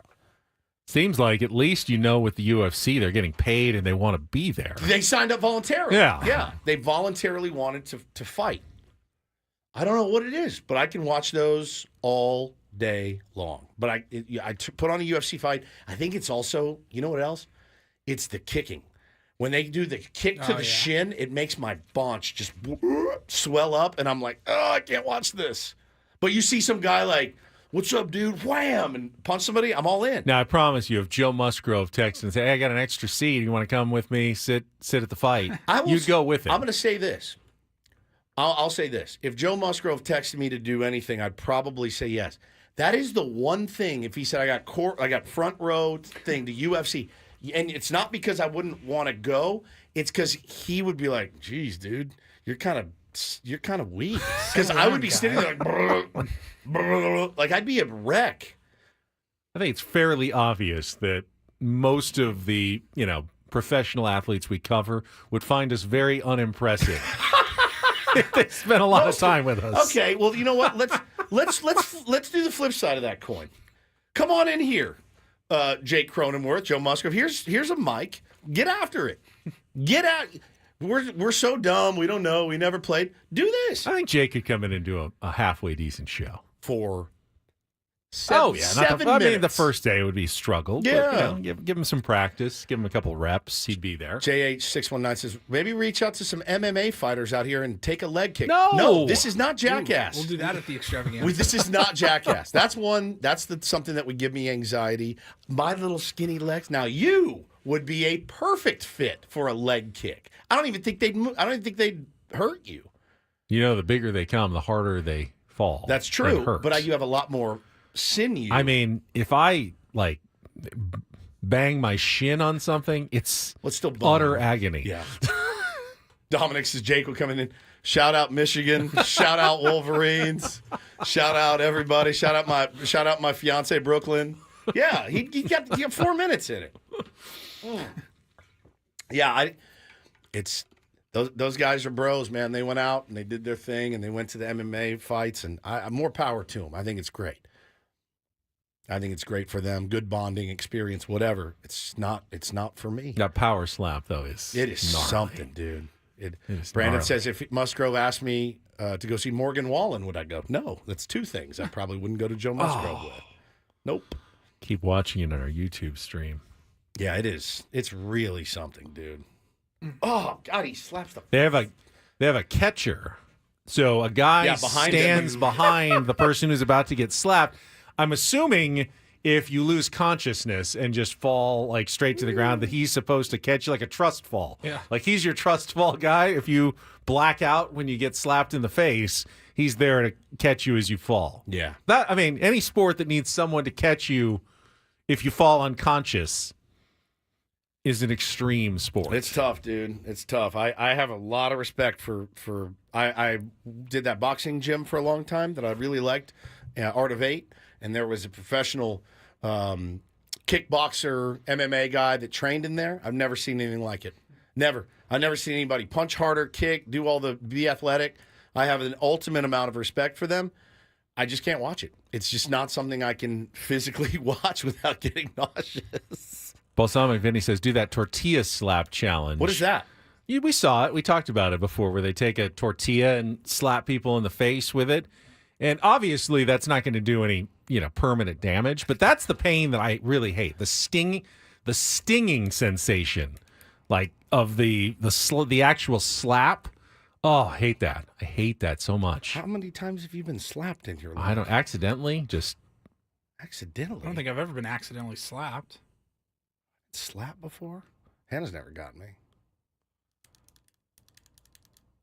I don't think I've been slapped. You with your mouth? No. You've never been I've slapped? been punched, but I've never been slapped. Who slaps you? Like, some dude's not going to slap me, No. right?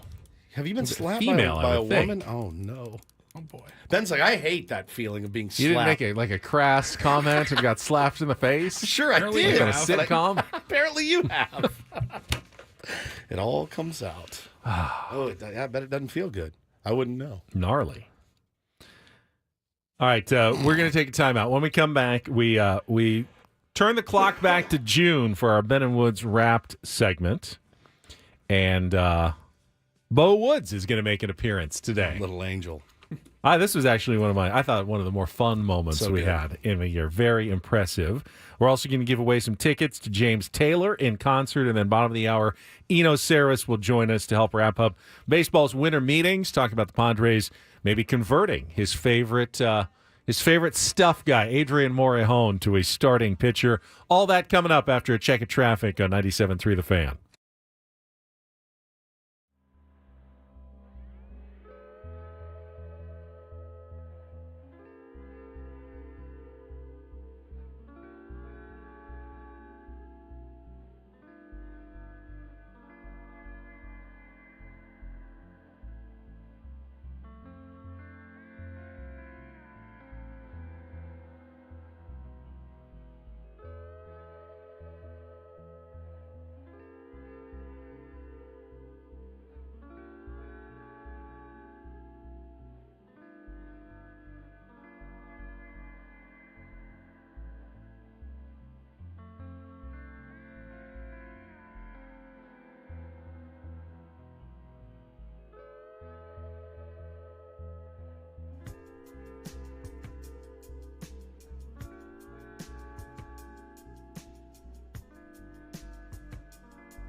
Hamul Casino.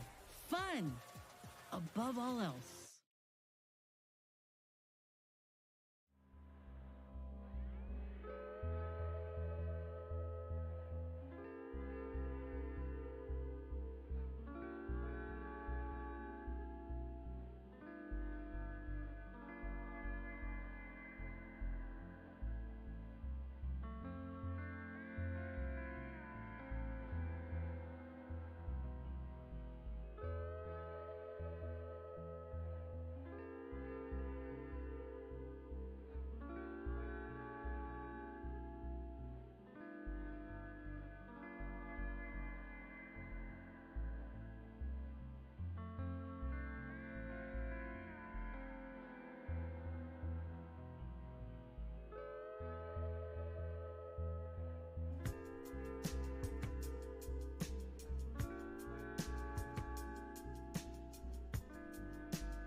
Hamul Casino. Fun above all else.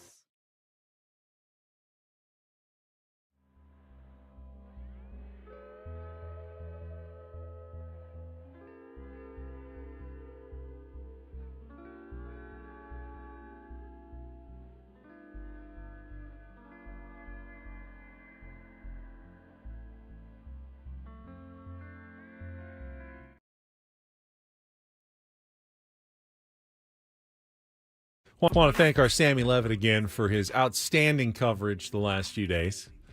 Not his fault that AJ Preller didn't make any major moves, but the coverage was top-notch. I don't even know that it's AJ Preller's fault that he didn't make any major moves either. You know, I don't know if who to assign the blame to necessarily, but you are dead right. Sammy Levitt, show off, MVP, man. Just killed it out there.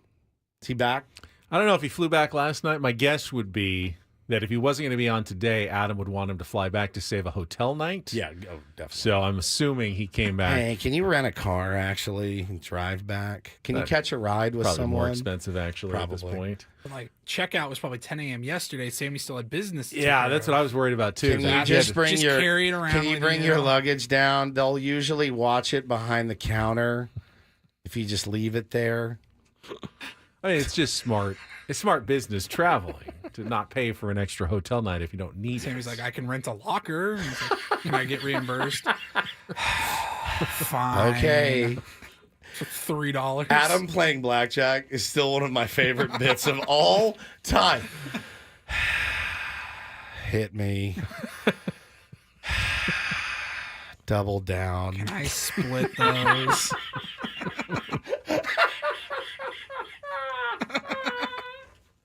I just had a stroke. Hit me. Sammy crushed it out there. And now, I look at that and the way that I'm wired, I go, well, we better bring the noise when we're out at fantasy camp because Sammy just crushed it. So, yeah, well done. He also didn't sound like he was at his best, man. He sounded like he was a little under the weather and still went out there and was part of travel, everything. and then you go in in at indoor at a giant hotel and breathing that recirculated air for days. It's just not. No one's going to be at their best. It's not as glamorous as you think it is being out at the Anatole for 72 hours and talking to a bunch of baseball nerds, man. Speaking of great jobs, Paulie does a fantastic job in scouring through our entire year to come up with our Ben and Woods Wrapped at the end of the year. We go month by month, like, what were some of our favorite moments? We've hit the month of June. And in June, I believe, what was the school year? It ended, and you needed to bring... Yeah. They weren't in camps yet, so you needed to bring Bo by for at least a day. Yep. And he's an impressive young man. He is. There's no doubt about that. He's a passionate baseball fan. Passionate sports fan. And as knowledgeable, I think, as any 6-year-old I've met about the San Diego Padres. I coach a lot of kids, and the first thing their dads always say to me about Bo and his ability on the field is they're like, bro, he is really, really good. And they said, well, how did you do it? And I go, 2 things. Number 1, he wants it. So he wants to practice. So that's innate, whatever. Like, that's just in him. I said, the other thing, and I'll tell this to every parent listening with young kids, if you want your kids to be good at a sport, it's not rocket science. Have them watch the sport. As much as they can do it, have them watch the sport. He watches full games with me, and he has since he was 3 years old. He lays right in the crook of my arm, and he asks questions, and he follows along. He loves Mud and Don and Jesse, and he loves the game of baseball because he watches it all the time. So that's really like the secret. Have your kids watch the game. It's the best way to learn. So we put up Bo against a Tier 1 in a little Padres trivia challenge, player numbers and such. And I will assure you, this was absolutely fair. I did not tip the scales one way or another. On his life, yeah. 100% legit. This clip picks up right after we had the caller go first, kind of like take on Woods, and I think he got 5 or 6 out of the 8. And we were playing for Padres tickets. This wasn't for the Vegas qualifier. We had a pair of Padres tickets to give away to a game in June. And I believe the caller's name was Neil. And here's how Bo did against Neil. So 6 is the number here. Let's see. I'll bring Wood. Hang on the line there, Neil. We'll bring back the Woodses. The Woods or the Woodses? I still don't know. The Woods. I still The really Woods don't family has returned. Get the headphones on Bo. This mic calling? Yep. Get the microphone is all set up for him. Say hi, Bo. All right. So Neil's score is locked in. Now, Bo, again, just do the best you can with the same 10 questions. You ready? Yes. All right, here we go. Question number 1. What number does Manny Machado wear? 13. Correct. Which Padres player wears lucky number 7? Hassan Kim. Correct. Which Padres player wears the number 1? Yuki Matsui. Correct. Which Padres player wears the number 2? Xander Bogaerts. Correct. Which Padres player wears the number 3? Jackson Miller. Correct. Which number does pitcher Randy Vasquez wear? Pass. Which Padres catcher wears the number 20? Kylie Gashu. Correct. Of David Peralta or Fernando Tatis Jr., who wears the higher number?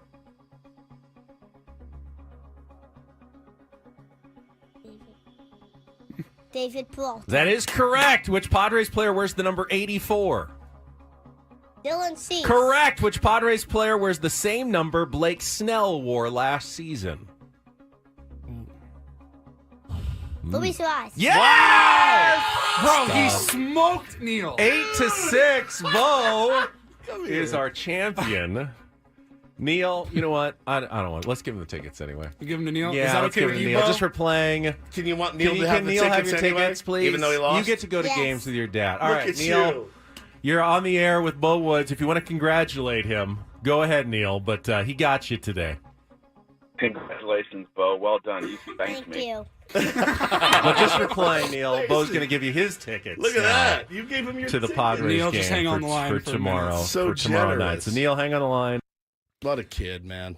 What a kid he What is. really impressed So me was awesome. the last one where he had to go 2 levels. Like, okay, now Blake Snell wore number what? 4. And then, okay, Yep. who's wearing it this year? Oh, it's a rise. And he got it. And you could see the wheels turning. Yep.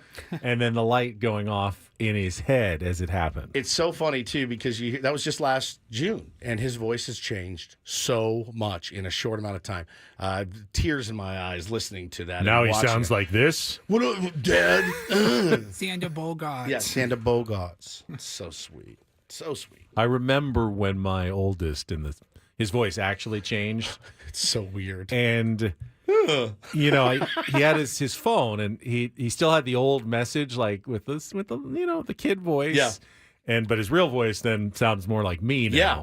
And I remember the day he switched it, and I was like so sad, like It's his heartbreaking. childhood is gone. It's heartbreaking. I mean, Taylor literally grew an inch like overnight one day. We like woke up and had measured him out. She's like, "Hey, I think he grew an inch." I'm like, it's weird because you want them to, you're like, all right, let's get older, start doing more stuff and whatever. But it's also like, no, I kind of miss when you were a sweet little baby like that. I just turned 34 a couple of months ago. Most of my friends right you around grew that an inch age. that morning. Right, yeah, exactly. But I've noticed, especially this time of year, getting holiday cards from friends who have now started like families and they have kids. Crazy. Like I got my buddy, he's got an 8-year-old daughter now, and I've known her whole life, obviously. But I've known her as the little tiny girl. Hi, Paul. And they sent us their holiday card this year. I got it a couple of days ago, and I looked at it, and I like almost started crying. Yeah, I'm like, dude. I can see like bone structure in her face. I'm Yes. like, that looks like a young woman. Young I'm woman. like, what the hell is going on? I'm Bo like, also looks like a young woman. When do we get bone structure in our face? Paulie, I've been waiting for bone structure for 49 years. I may have people are to. just blessed, I I guess. may have to pay for bone structure in my face. Actually, it doesn't matter how much weight I lost; it just stays. but I right saw here. that card. I go, oh, I'm getting to that age now where I'm like, oh, you've gotten so big since last time I saw you. Crazy, And- man. Oh, God, it's Crazy. Even his wild. little voice, Xander Bogart. It's so cute. All right, we'll take a time out. We'll have another. We'll head into July for Ben and Woods Wrap tomorrow, Friday, as we wrap up the week, and then a second half of the year next week as we count down our final shows. Eno Sarris. I don't know if he's still at the winter meetings, but he's been at the winter meetings, and we'll have his update, his smart baseball take on it, an off-season visit with Eno from The Athletic, coming up next year on San Diego's #1 sports station, 97.3 The Fan.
Yeah, finally.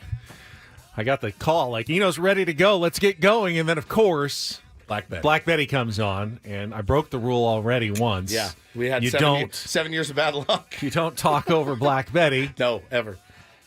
So let's just get now right to our friend Eno Sarris from The Athletic, post Black Betty, as we wrap up the winter meetings, which officially wrap up today, although it's usually just people checking out of the hotels and heading back to their respective cities. Eno Sarris, good morning. It is good to talk to you again.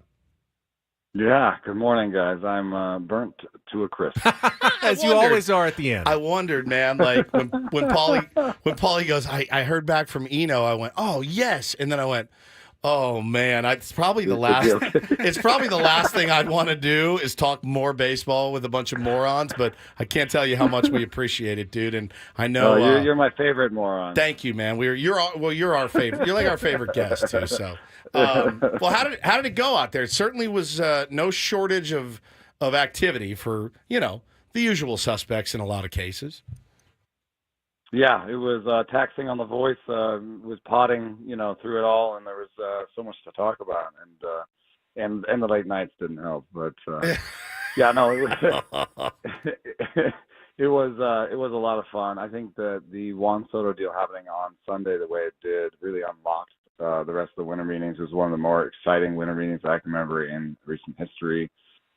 Maybe not for Padres fans. There wasn't a ton of meat on that bone, but at least there was a lot of cool stuff happening nationally and a lot of movement. At least the haves, flex their muscles and sign some big deals.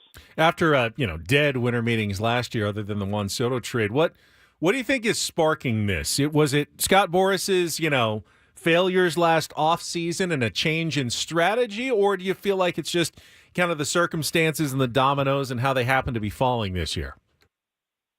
Well, I definitely saw a lurch forward in, it's sort of nerdy, but the price of a win. It's like just the price per production. Yeah. It's not your imagination that the deals are bigger. It's they're spending more, and that means if they're spending more per win, why? That's the big question that you're asking. It's like sort of about, I think, being fully free of COVID and in the middle of a CBA, in terms of financial strength, baseball has never had more fans and never had more money coming in. And, overall, and that's why I also said the haves. So the teams that have good TV deals and good situations, they feel like right now baseball's in a good spot. It's a good time to spend.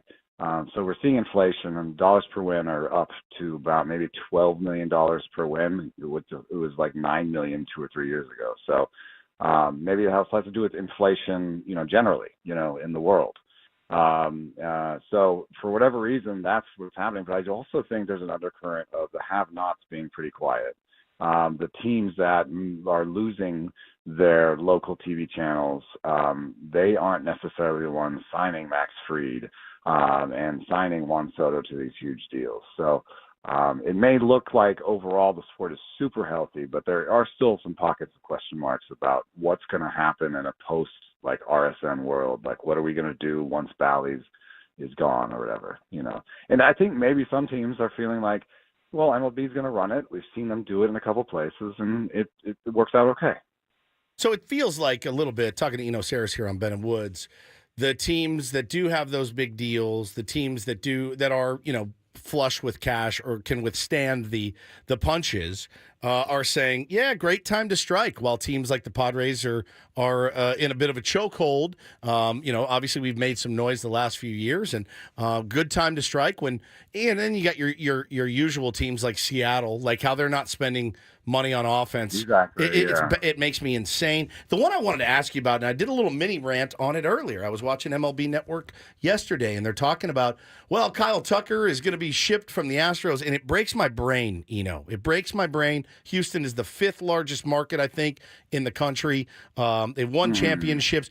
Paulie had the idea. He said, so is this just their typical, we're just going to recycle back instead of giving him, $400 million or whatever? It doesn't make sense to me that a guy like Kyle Tucker is going to be moved with 1 year left to control. Yeah, I mean, there's definitely a school of thought that you just don't like these long-term contracts because you get locked in, and to some extent, you're seeing some of that in San Diego. That's part of the reason we're here. So there's some owners that are just philosophically against it. There's a source saying right now that Mike Elias and Pitcher List have an article about this, that Mike Elias has the green light to spend and isn't doing so. It's so frustrating. What's happening in Houston is the same thing where, we'll do these mid-level deals, but we're not into the really long ones. And if we are not into the really long ones, maybe especially for Fromber, who's apparently on the block too, if we're not into long deals for pitchers, or we're not into these $400 million mega deals, then we need to trade him now to make sure we have something after next year. I kind of agree with you that it seems stupid. He's homegrown and produced by your elite player. So it's unfortunate, but that's how some teams, I guess, think that they're going to be perpetually successful. So when you see it in San Diego and you see that downside, you understand. But also San Diego's. You feel like it's getting better every year. The Padres are getting better every year. It doesn't seem like they would do this. They obviously wouldn't. They locked up Tatis for a long time. So maybe it's just a philosophical thing. I don't think it's necessarily financial in like they can't afford him next year or they can't afford that deal. It's more, they don't think any player should be locked in for that much money for that long. That's tough. Talking to Eno Sarris from The Athletic, and the teams that can't spend a lot of money are looking for other ways to get creative, including the San Diego Padres. And AJ Preller kind of floated the idea of converting some of the team's relievers into starters next year. This is why we wanted you on. One of the names that was mentioned was one Adrian Morejon, who had a really good season out of the Padres bullpen. My adoptive son. Yes. What do you think of maybe the potential experiment now to see how that works in the starting rotation going forward? I mean, I think he has all the tools to do it. He's over time developed, the two fastballs, the changeup to go with the breaking ball. It's a wide enough arsenal. He has enough stuff to deal with a loss of stuff. The only problem I think that anybody brings up, of course, is he's had a hard time staying healthy. But, I wonder if I think there's some guys that, it's easier to keep healthy on more of a 5-day strict schedule than necessarily, you're out there now, you're out there now. So I don't know. I think they should try it, and they're going to have to figure something out, especially the rumor that Dylan Cease is on the block is maybe a way to get under the luxury tax. And, they don't necessarily have a lot of pieces they can trade that would save them money and also get them something back. I think maybe Cronenworth is something they could discuss. I don't think they would get much back, but they could get the cost savings on him. They could trade Arias because it's a 1-year deal, but I think AJ loves Arias, and I think fans do too. So I don't think that's going to be the first choice. Well, like anybody. Some fans do, some fans don't. Some fans don't get it. Some fans do get it. Some fans, I don't know. It's. I don't want to get to the point again where we're rooting for financial flexibility, like Red Sox fans have had to endure the last 5 years. They did go out and get their guy yesterday, who I love. I watched Garrett Crochet pitch last year. I understand that there are concerns. I understand that there are innings concerns, elbow concerns, whatever. Man, but he's unreal. Put together more innings. Yes. He also put together more innings than he ever had, more on this 5-day schedule rather than this reliever schedule. So he's kind of an example of somebody that maybe you get more out of him if you really have a nice schedule like that. And I think there's even more upside with Crochet in the future. He started throwing a sinker at the end of the season. And he has such a really good, 2-pitch pairing in the 4-seam and cutter that, the more pitches he can add, that's going to really give him longevity in the game. He's nasty, man. Nasty. What did you think of the return? The return was obviously, again, based on prospect rankings and everything else. I saw, like you always see with every trade, oh my God, White Sox got fleeced. Oh my God, Red Sox got fleeced. Blah, blah, blah. It feels like a win for both teams. With the White Sox, I was reading what a scout said about one of the players, and he said, all you got to do is give this guy a bat and some cleats, and he's going to be fine. Doesn't matter if he goes to the White Sox, the Marlins, whatever.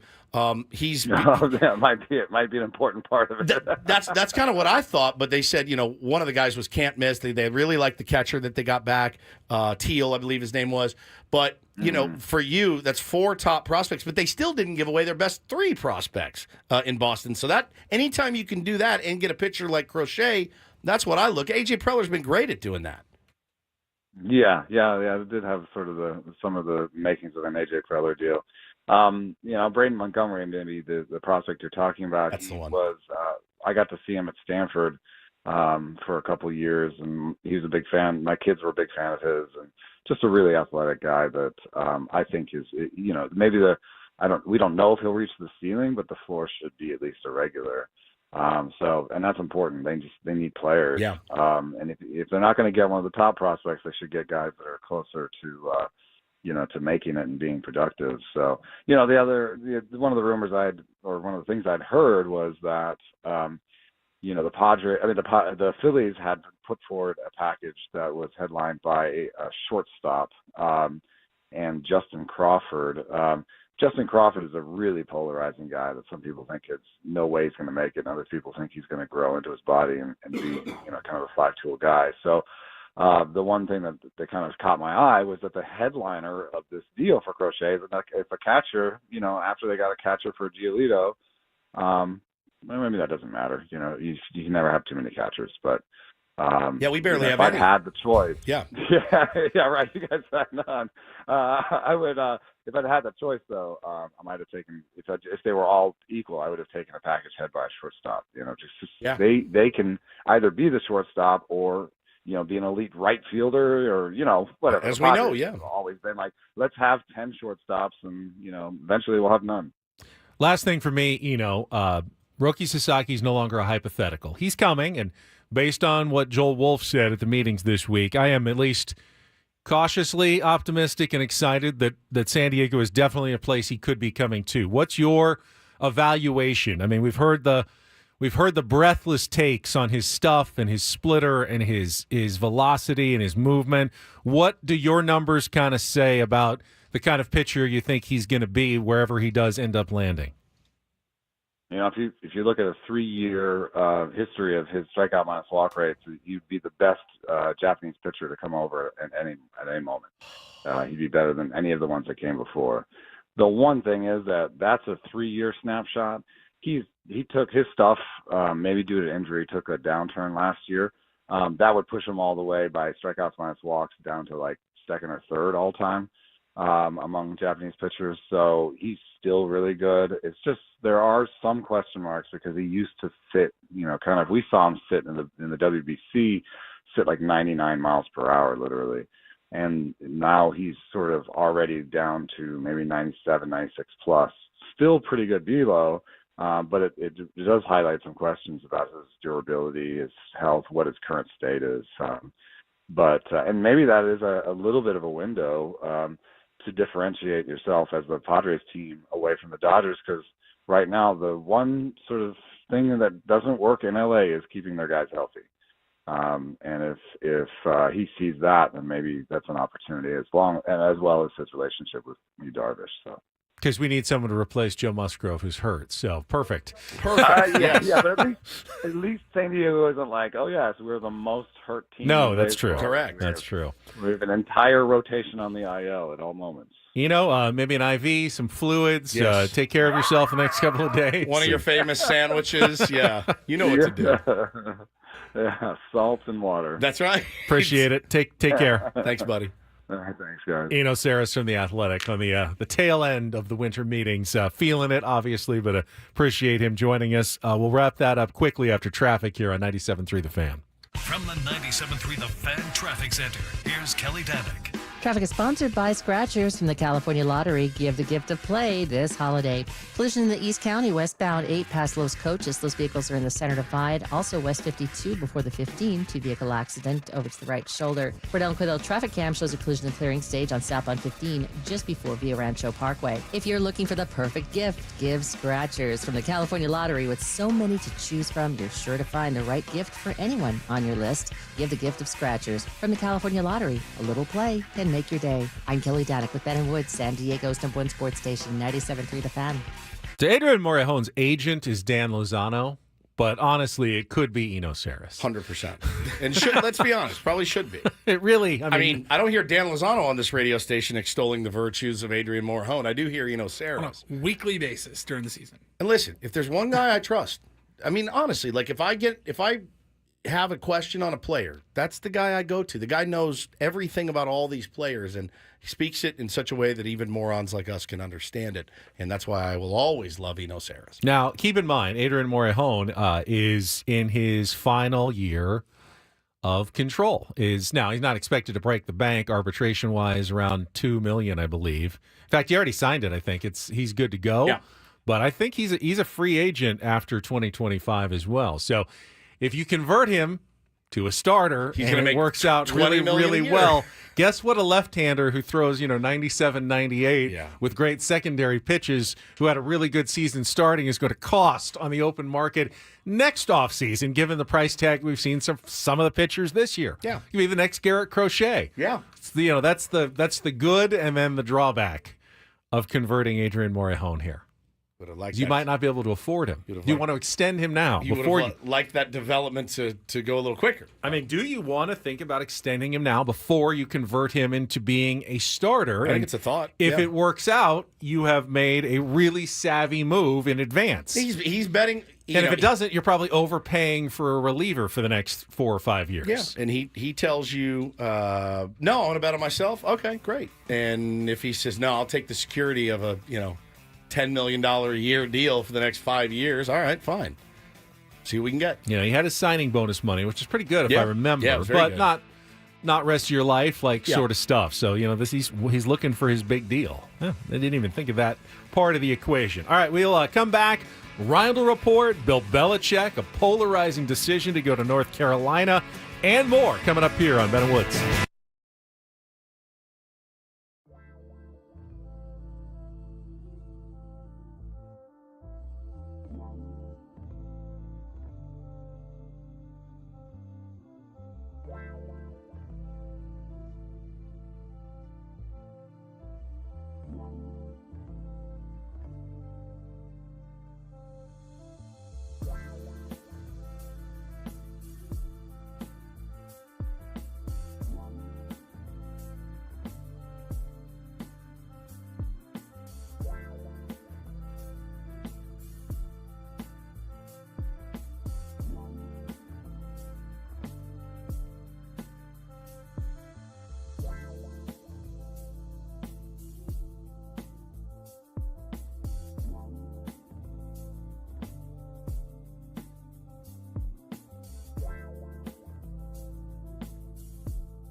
I appreciate the correction in the chat, and I did confirm Adrian Morejon does have 2 years of control left. His situation is kind of unique because he's only been in the major leagues. Last season was his only essentially full season, so you'd think, well, he's got a ton of time, but because of all the time he spent on the injured list, he was accruing salary. He actually has over 4 years of accruals, but he won't get to 6 until after the 2026 season. So the Padres do have 2 more years of control. Doesn't really change the nature of the question. If you think that Adrian Morejon is going to be a starter this year and be an effective one, does it make some sense to try to lock him up long-term before he knows he's going to be a successful left-handed starter and is going to break the bank in 2 years? But it does lower some of the urgency to that question with 2 years of eligibility left. And bless you as well. I didn't hear one thing you said because I was just focusing on this incoming Getting sneeze. it out or keeping it in? No. Waiting for it. Here it comes again. Another one? Look at the light. You've got plenty of them to look at. Here it comes. There you go. Bless you. Is it the temperature variation from extremely cold in here to extremely warm outside our studio? Is that causing a problem? I don't know.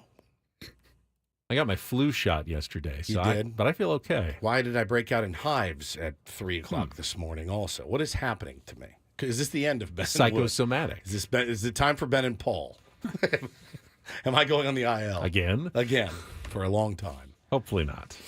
Oh, man. All right, I'm ready now. What were you saying? I was saying that Adrian Morejon still has 2 more years of control, but doesn't change the question about if you think he's going to be a successful starter, do you want to pay for that now or wait until he already is one and then you can't afford it anymore? So glad that I do not have to make those decisions. I really am we glad. talked yesterday. Padres are probably kicking themselves that they didn't sign Michael King. Correct. To a contract extension. Like right when you got him. Yeah, last year at spring training after you got him.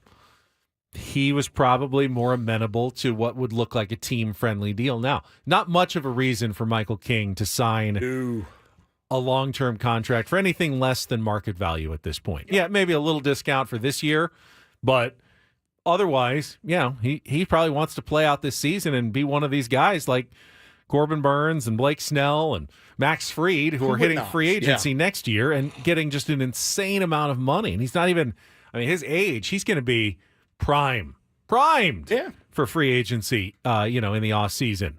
Just saw the rumors this morning. Corbin Burns seems to be closing in with the San Francisco Giants. Don't like that. Potentially another superstar coming to the NL West. Is there another division in baseball that could maybe sign some players? This is, to be fair, some stay in the AL East. The rest of them come to the NL West. The coasts are. What are the Phillies doing? Have they done anything? Jordan Romano. Jordan Romano was their big ad. Yeah, it's again. You're talking about teams on the brink here, teams on the cusp. The Seattle Mariners. What are you doing with the best rotation potentially in baseball, the most quality starts? I saw they're looking to deal Luis Castillo. It's just what a stupid game. It's just dumb. To Boston, by the way, is what the rumor was. Just a dumb game. Well, we got this kid coming up through single A we like, and I know we have the best rotation in base. Let's get rid of Castillo. I know we need offense, but it's just moronic. It's such a dumb game sometimes, and it's hard. It's hard. I really like when the season starts because then you can just focus on the actual games on the field. This is the stuff that makes my hair fall out. It's not the only dumb game, though. College football has become a pretty dumb game as well, and a pretty big name is jumping in head first. Let's get to it. It's time for the Reindl Report. And get things started here with our today's edition of the Reindl Report. Now tuned into the greatest. Welcome to the Reindl Report with Paul Reindl. Hi, Paul. All right. 2 stories from the world of sports that we haven't gotten to yet. We'll start off in Major League Baseball. And 1 story that you didn't know you needed. Are you laughing, biatch? It's the Reindl Report. Hey, Paul, how you doing? Okay, how are you? On 97.3 The Fan. Are you ready to bless the mood? I need some help, please. That was good. Can I get a yeah? Oh, yeah. All right. Woodsy just fixed the Padres' entire future during the intro to the Reindl Report. It is a longer intro, Didn't take but long at all, though. all he did was he just realigned baseball. Yep. into 4-team divisions, and the Padres will be competing every year against the Rockies, the A's, and the Angels. Yeah. Yeah, Curtis said, can we move to the AL West? And I said, where do I sign? I'll give you a pint of blood, whatever you want. The Angels. You want bone marrow? 4-team divisions, A's, Angels, Rockies, Padres. John. Really, that it looks like a path to the playoffs right there. Yeah, except for the Rockies are in our division. That's true. Battle us so well. But, man, it's just so... Yeah, Edgar said the game isn't dumb. It's the business side. Bro, 1,000%. Like I said, when the first pitch happens of the season, you've never seen a happier camper than your old pal Woodsy, watching every game I can get my hands on. I love it so much. Maybe we can throw in Las Vegas or Portland's expansion Sure, team. absolutely. As well. Absolutely. We'll take Dodgers, Giants, Diamondbacks, Mariners. You get your own division. You're fine. No, that would actually be a really good division. Rangers, you can be in that division with them. Sure. Alrighty. Benny, you teased it. We've been talking about this story now for a few days. As it's been coming to fruition, it was official. Now it's official. North Carolina has officially put it out there that Bill Belichick is going to be the head coach of the North Carolina Tar Heels football program on a 5-year contract, reportedly worth $50 million. He is 72 years old. He'll be 77. Sprightly 77 when this he's contract done. comes up. They just fired Mac Brown this week and moved quickly to who was, I think, what was he, a year older than Bill Belichick? So they got some young blood there. Yeah, got young blood in, fresh blood. I guess if you guys have any thoughts, go for it. I would just ask you, how does this work out, do you think? I'm really fascinated because I don't care about North Carolina football at all in the slightest, really, other than it's the Dion effect of like, all right, this was really interesting to watch how this played out in Colorado. They went 6-6 this last season here. In Yeah. the ACC. Yeah, I'm. It's just How does he work with college kids? Because he has the cachet. We don't know anything about Bill Belichick's personality. I have seen a little bit more this season when he's on TV, and he's actually been pretty funny and engaging. I mean, we know that if you showed up late. All right, here. How about this? you were How about this for an example? Do you ever know? Because this is not about my father. My father was a great father. You ever see dads that are pretty gruff and tough, and then they become grandparents, and then they're elite? Yeah. They're elite grandparents. Yeah. You know, like I see something like. I mean, look, he's dating a younger woman. Maybe it could work. Maybe it could because again. Do you think the Patriot way translates to college athletes? I think it translates to sales. I think it translates to plumbing. I think it translates to anything. If your philosophy is we're going to do it this way and this is the way that's going to get us victories and we're going to do it together, yeah, absolutely. So Bill Belichick has set his strategy, and it makes some sort of sense in the new world of college sports. He's going to run an NFL-style program. Yeah. But in college, players are getting paid now. He's trying to develop players to be ready for the NFL. That's how they're going to run the program. I guess my big question is you get to the age of 72 and he has zero college experience. Zero. I mean, you step onto campus and it's day one and Bill Belichick goes, okay, how do I recruit? How do I convince two parents, to let them mold my son for the next 4 years? How do I do that? He'll figure it out. He's a smart guy. He'll figure it out. I think it's one of those situations where parents go to you and say, oh, son, you got an offer from blank, blank, and blank. You have a chance to go play for Bill Belichick and learn the game of football from Bill Belichick. This feels like a no-brainer. So he's going to be relying on his reputation more than his knowledge of how the game works. The college game, recruiting, and everything else works. Look, we've seen it a million times. We've seen coaches that can't coach in the pros but can coach in college. We've seen it vice versa. Like when Notre Dame got Charlie Weiss, I was like, ha ha, suck it, haters. Bro, this is the worst experiment of all time. Of all time. We are going to have a decided schematic advantage. Are you?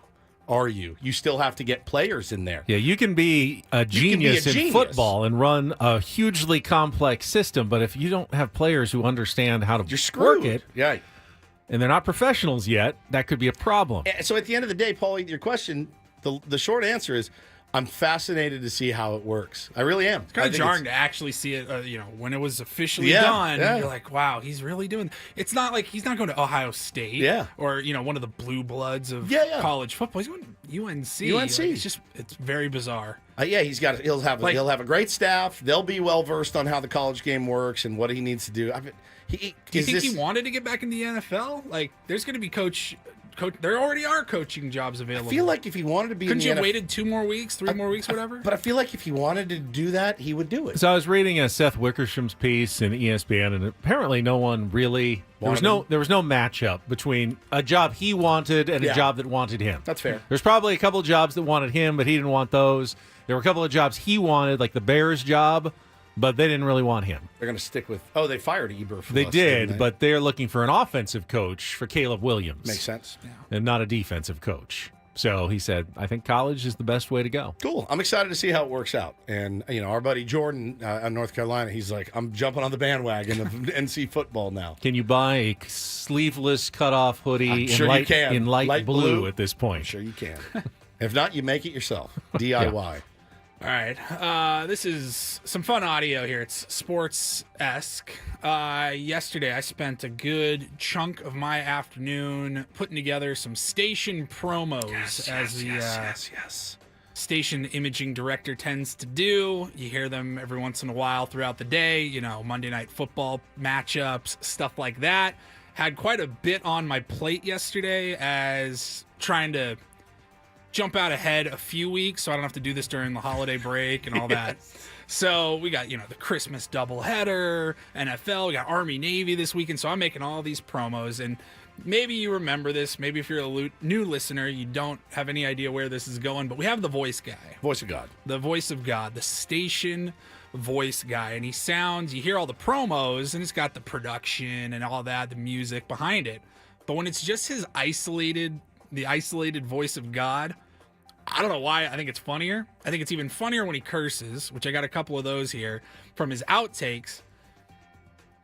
My man sent me like an 8-minute file yesterday it was 9 games, 9 promos that I needed to make. 9 promos, 8 minutes. By the way, they're like 10 seconds each. So should not take more than 2 minutes. But he doesn't say, he rolls. Presses record and just rants sometimes. He does not edit out all of the outtakes. Here's the good one. Nothing like that. He also does it. He'll read them 3 times, 3 different ways, depending on what you want. So I'll kind of just walk you through what we were dealing with yesterday. Here's the first one. We've got an old school AFC West showdown Thursday. We've got an old school AFC West showdown on Thursday Night Football when Justin Herbert and the Chargers host rookie sensation Bo Nix and the Broncos to SoFi Stadium. Now, if you noticed, that was actually a spelling error by our fearless leader, Adam. A grammatical mistake. We've got an old school AFC West showdown on Thursday Night Football because Adam types out the script and sends it over. When Justin Herbert and the Chargers host rookie sensation Bo Nix and the Broncos to SoFi Stadium. Not at SoFi Stadium. Yeah.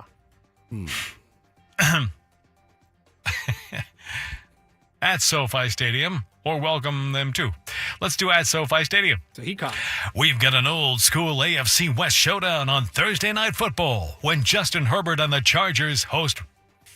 We've got an old school AFC West showdown on Thursday Night Football when Justin Herbert and the Chargers host Ricky Ricardo. We've got an old school. God. Jesus God. Off the rails. We've got an old school AFC West showdown on Thursday Night Football when Justin Herbert and the Chargers host. Why am I that up? We've got an old school AFC West showdown on Thursday Night Football when Justin Herbert and the Chargers host rookie sensation Bo Nix and the Broncos at SoFi Stadium. Okay. Yeah, he finally got it. So Ricky Ricardo. Save that. Can you imagine, like me, I'm just sitting there like, Get to it! Say it! driving me insane. Rookie And, Ricardo. all right, let me ask you this. I got more, by the way, but keep Can going. he could Edit it all out. go Just send you the good ones. and Yes. send you the final cut. That would be take an 45 extra 3 or 4 seconds. minutes of Let me work. tell you. Yeah. Let me tell you who would do that. Me. I would Me send too. Paulie the big, long, raw file and be I like, would- you figure it out. I would cut every single mistake out and only you would? send the. Oh, yeah. Oh, I would send him the raw I don't want file. anyone to hear all my errors. Oh, I yeah, like that's true. Ben's idea more. Should we play his when he interrupted Chris Rose again? No. Oh, okay. That was live. Okay, that one. So I got to sit there and wait for him to. I'm like, okay, Is this screw it? that one. Is this it? Bro, it's Is 2 this lines. it? I'm like, please just give me, because then I put it together and it sounds. We've got an old school AFC West showdown on Thursday Night Football when Justin Herbert and the Chargers host rookie sensation Bo Nix and the Broncos at SoFi Stadium. Our coverage begins Thursday at 4:30. The NFL plays here on 97.3 The Fan. Nicely done. All polished. Megan says, this is what I hear in my house at night. It's true. Yeah. He kept going, though. Page 2. What? Kamara, you. Alvin Kamara. Alvin Kamara.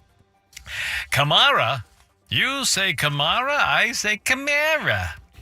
That's what they would say in Boston. They go, oh my God, it's Alvin Kamara. And the Saints are coming marching in. Oh my God. Jordan Love and the Packers Just goes look to right into cement it. a wild card berth on Monday Night Football when Alvin Kamara and the Saints come marching in. Just go straight into it. I love this guy. Worked with him for years. He's, I think, the best voice guy in radio. He's an elite voice guy. He's the best of the best, the creme de la creme. But when I get files like that, and I'm just sitting there, I've been doing this for an hour already. I'm like, guy, just get to it. Just get to it. I love it.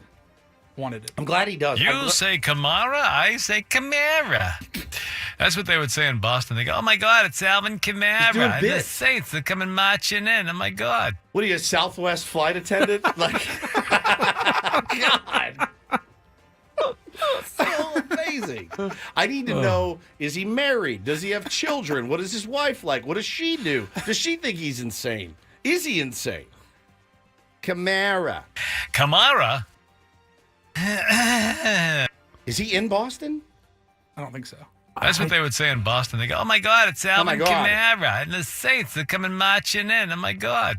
I mean, think about it this way. If your job involved you probably kind of locked in an isolated room by You yourself lose your mind. all day, Just doing this. and you receive emails from people like Adam, and you're just supposed to Hey. read the words on the page all day long. That's all you do. You'd probably go a little nutty at some point. I'm already a little nutty. I don't do that anyway, but that is- Justin Herbert and the Chargers host. Why am I that up? what a legend. I love it. Please never stop sending the raw files so we get that gold. They go, oh my God, it's Alvin Kamara. And the Saints are coming marching in. Oh my God. It's more Jordan Jewish Love and the grandmother Packers. Yeah. It just goes right into it. He just goes right into it. What a legend. I gotta just. That's my day. What is his name? Just his first name? John? John. I wanted it to be like Rod or Ron. John's the man. That's brilliant. Are we done? Do we have more? I can did take a have break. one final We can story take a break. quickly. No, we still have our football threesome coming up. Yeah, go ahead. Finish. American Psycho. They're redoing that movie now. And I guess it's not a full-on reboot of the 2000 classic with Christian Bale, but yeah, they're working on a new one. They've Why? signed Austin Butler, See, I who you love remember him. from Elvis. I love him. He did a really good job in that one. He's incredible. They said this one might have more of a love interest type aspect to it than serial killer of the 80s. I don't American know. Psycho, the love story. But bro, I saw that headline and I go, that was one of the best movies ever made. It's literally so good. It's a perfect film. Don't touch it in every way. Whether it's a new adaptation or a complete reboot. The book by Bret Easton Ellis is even better than the movie. Is spectacular, and now they're going to make Point Break 2, and it's going to be, and I'll watch it because I love American Psycho. Have you seen it? I have not seen American Psycho. It is. It's a perfect film in every way. From what I know, it seems like it would be hard to remake it into a love story. Yeah, but yeah, very much so. Very much so. The killer with the heart of gold. Nightmare on Elm Street, the love story. The love story. Yeah, it is. That's. I love Austin Butler though, so I bet he'll crush it. But it's always the script is usually the problem. But well, they're officially out of ideas, and so are we. So we're going to go to break. That's right. We're going to come back. Our football threesome. Look ahead to tonight. Our best matchups and our picks for the week coming up after traffic here on 97.3 The Fan.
Hamul Casino.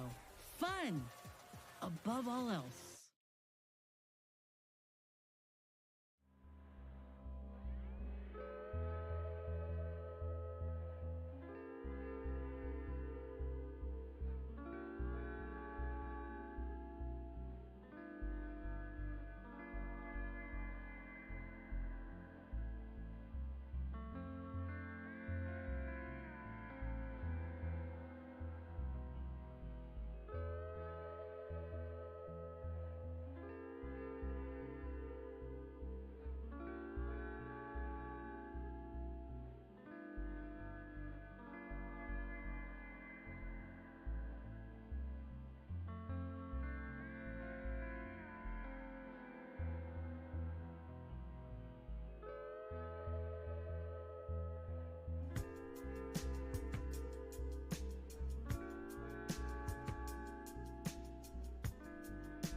Here, I'm including going to give away those James Taylor tickets at the Rady Show.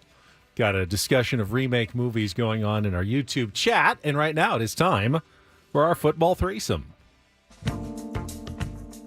Can Ben and Woods interest you in a threesome? A threesome would be fun. Oh, not that kind of threesome. Dang it! We're talking end-arounds, the best tight ends in the world. He must work out. And going all the way in this game of inches. Nice. It's the NFL Threesome with Ben and Woods, brought to you by Hamul Casino. Fun above all else on 97.3 The Fan. Personal foul, 69, offense. He was giving them the business.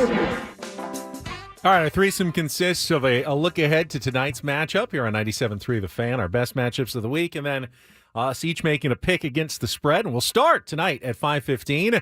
The Los Angeles Rams visiting the San Francisco 49ers, and almost feels like an elimination game for both teams. Yes. The Rams 7-6, 49ers 6-7. Neither can really afford more losses down the stretch. Now, the Rams have won 6 of their last 8 after a 1-4 start. The 49ers did win last week, one of their best performances of the season, but remain injury-riddled with their top 2 running backs on the injured reserve list. And you were once again wondering, why on earth are the 49ers favored in this game? Yeah, and why are the Rams, who like you said, they're getting points. They're getting 3 points. They're on the road, so that's... I give you the same answer. Thursday night home teams are really tough on the short week. playing at home, and it's a must-win game. It's a must-win for the Rams too. It though, I would is. say. It is. But you still need some help and all that. But yeah, I mean, this is a good matchup. I'm staying away from this one. Yeah. I certainly can see the Rams winning this game, but not going to be surprised at all if the 49ers find a way to win at home on prime time. Now, here's the toughest decision of the week. Best matchup. There's two really good I'd say three. Three really good matchups. So go ahead. Take your pick. I'll take whatever's left over at the end. I think I'm going to roll with the obvious, the chalk, the 10-3 Bills against the 12-1 Lions. Holy smokes, man! Like one of those games where, both teams are in the playoffs. Are they locked in for? No.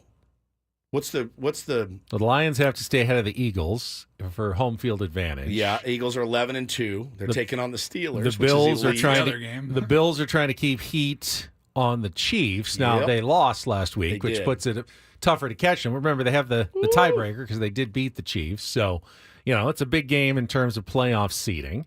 Paulie, do you have a pick of your favorite matchup? If it's not Buffalo and Detroit, I would go Pittsburgh, Philly. Yep. In-state matchup. Yeah. You don't see it every year, but the Steelers and the Eagles, another pair of double-digit win teams going at it. The frustrating thing, those games are on at the exact same time. They're both 125 games on Sunday. They're two best games of the week. You couldn't throw one of those in prime time or make one of them a morning game or a Monday game. The morning slate is rough this week. Jets, Jags, Dolphins, Texans, Cowboys, Panthers, Ravens, Giants. The Ravens are going to wipe. That's a 16-point spread. Is that the biggest line I've seen this year? I think so. Then Kansas City, Cleveland, maybe the closest game in the morning. Yeah, I think it's going to be cold and wet in Cleveland, and I mean Kansas City knows how to handle that though. It's not like the Rams going there and dealing with Pretty it. good Sunday night game. Yeah, that would be the other pick. Packers at 9-4, Seahawks at 8-5, and both of those teams are obviously a little more tenuous. Would both be in the playoffs right now, but can't really afford a bunch of losses. The Rams and 49ers will both be cheering for the Packers in that one because the NFC West is still very tight. So Sunday night game's big and kind of under the radar. I don't think it's going to be a very good game necessarily, but the Colts are in Denver. If the Colts win and get to 7-7 and knock the Broncos to 8-6 and have the tiebreaker, the Colts could legitimately say, all right, we've got a real shot at the playoffs. If the Broncos win, forget it. Colts are out, and your AFC wildcards are pretty much locked up. So that's a big game in terms of that last playoff spot. Ultimately, I don't think either of those teams are going anywhere. But, if you want to get to the playoffs and say, hey, we got a game, it's an accomplishment, that's kind of a big game as well. All right, on to our pick. Awesome. And with those big spreads and Funny those lines, good man. teams, I think this is a tough week to handicap in the NFL. I'm going to wait until the very final game of the week, and there's two Monday night games this week. I'll take the second of the two, staggered start. The Atlanta Falcons are at the Las Vegas Raiders.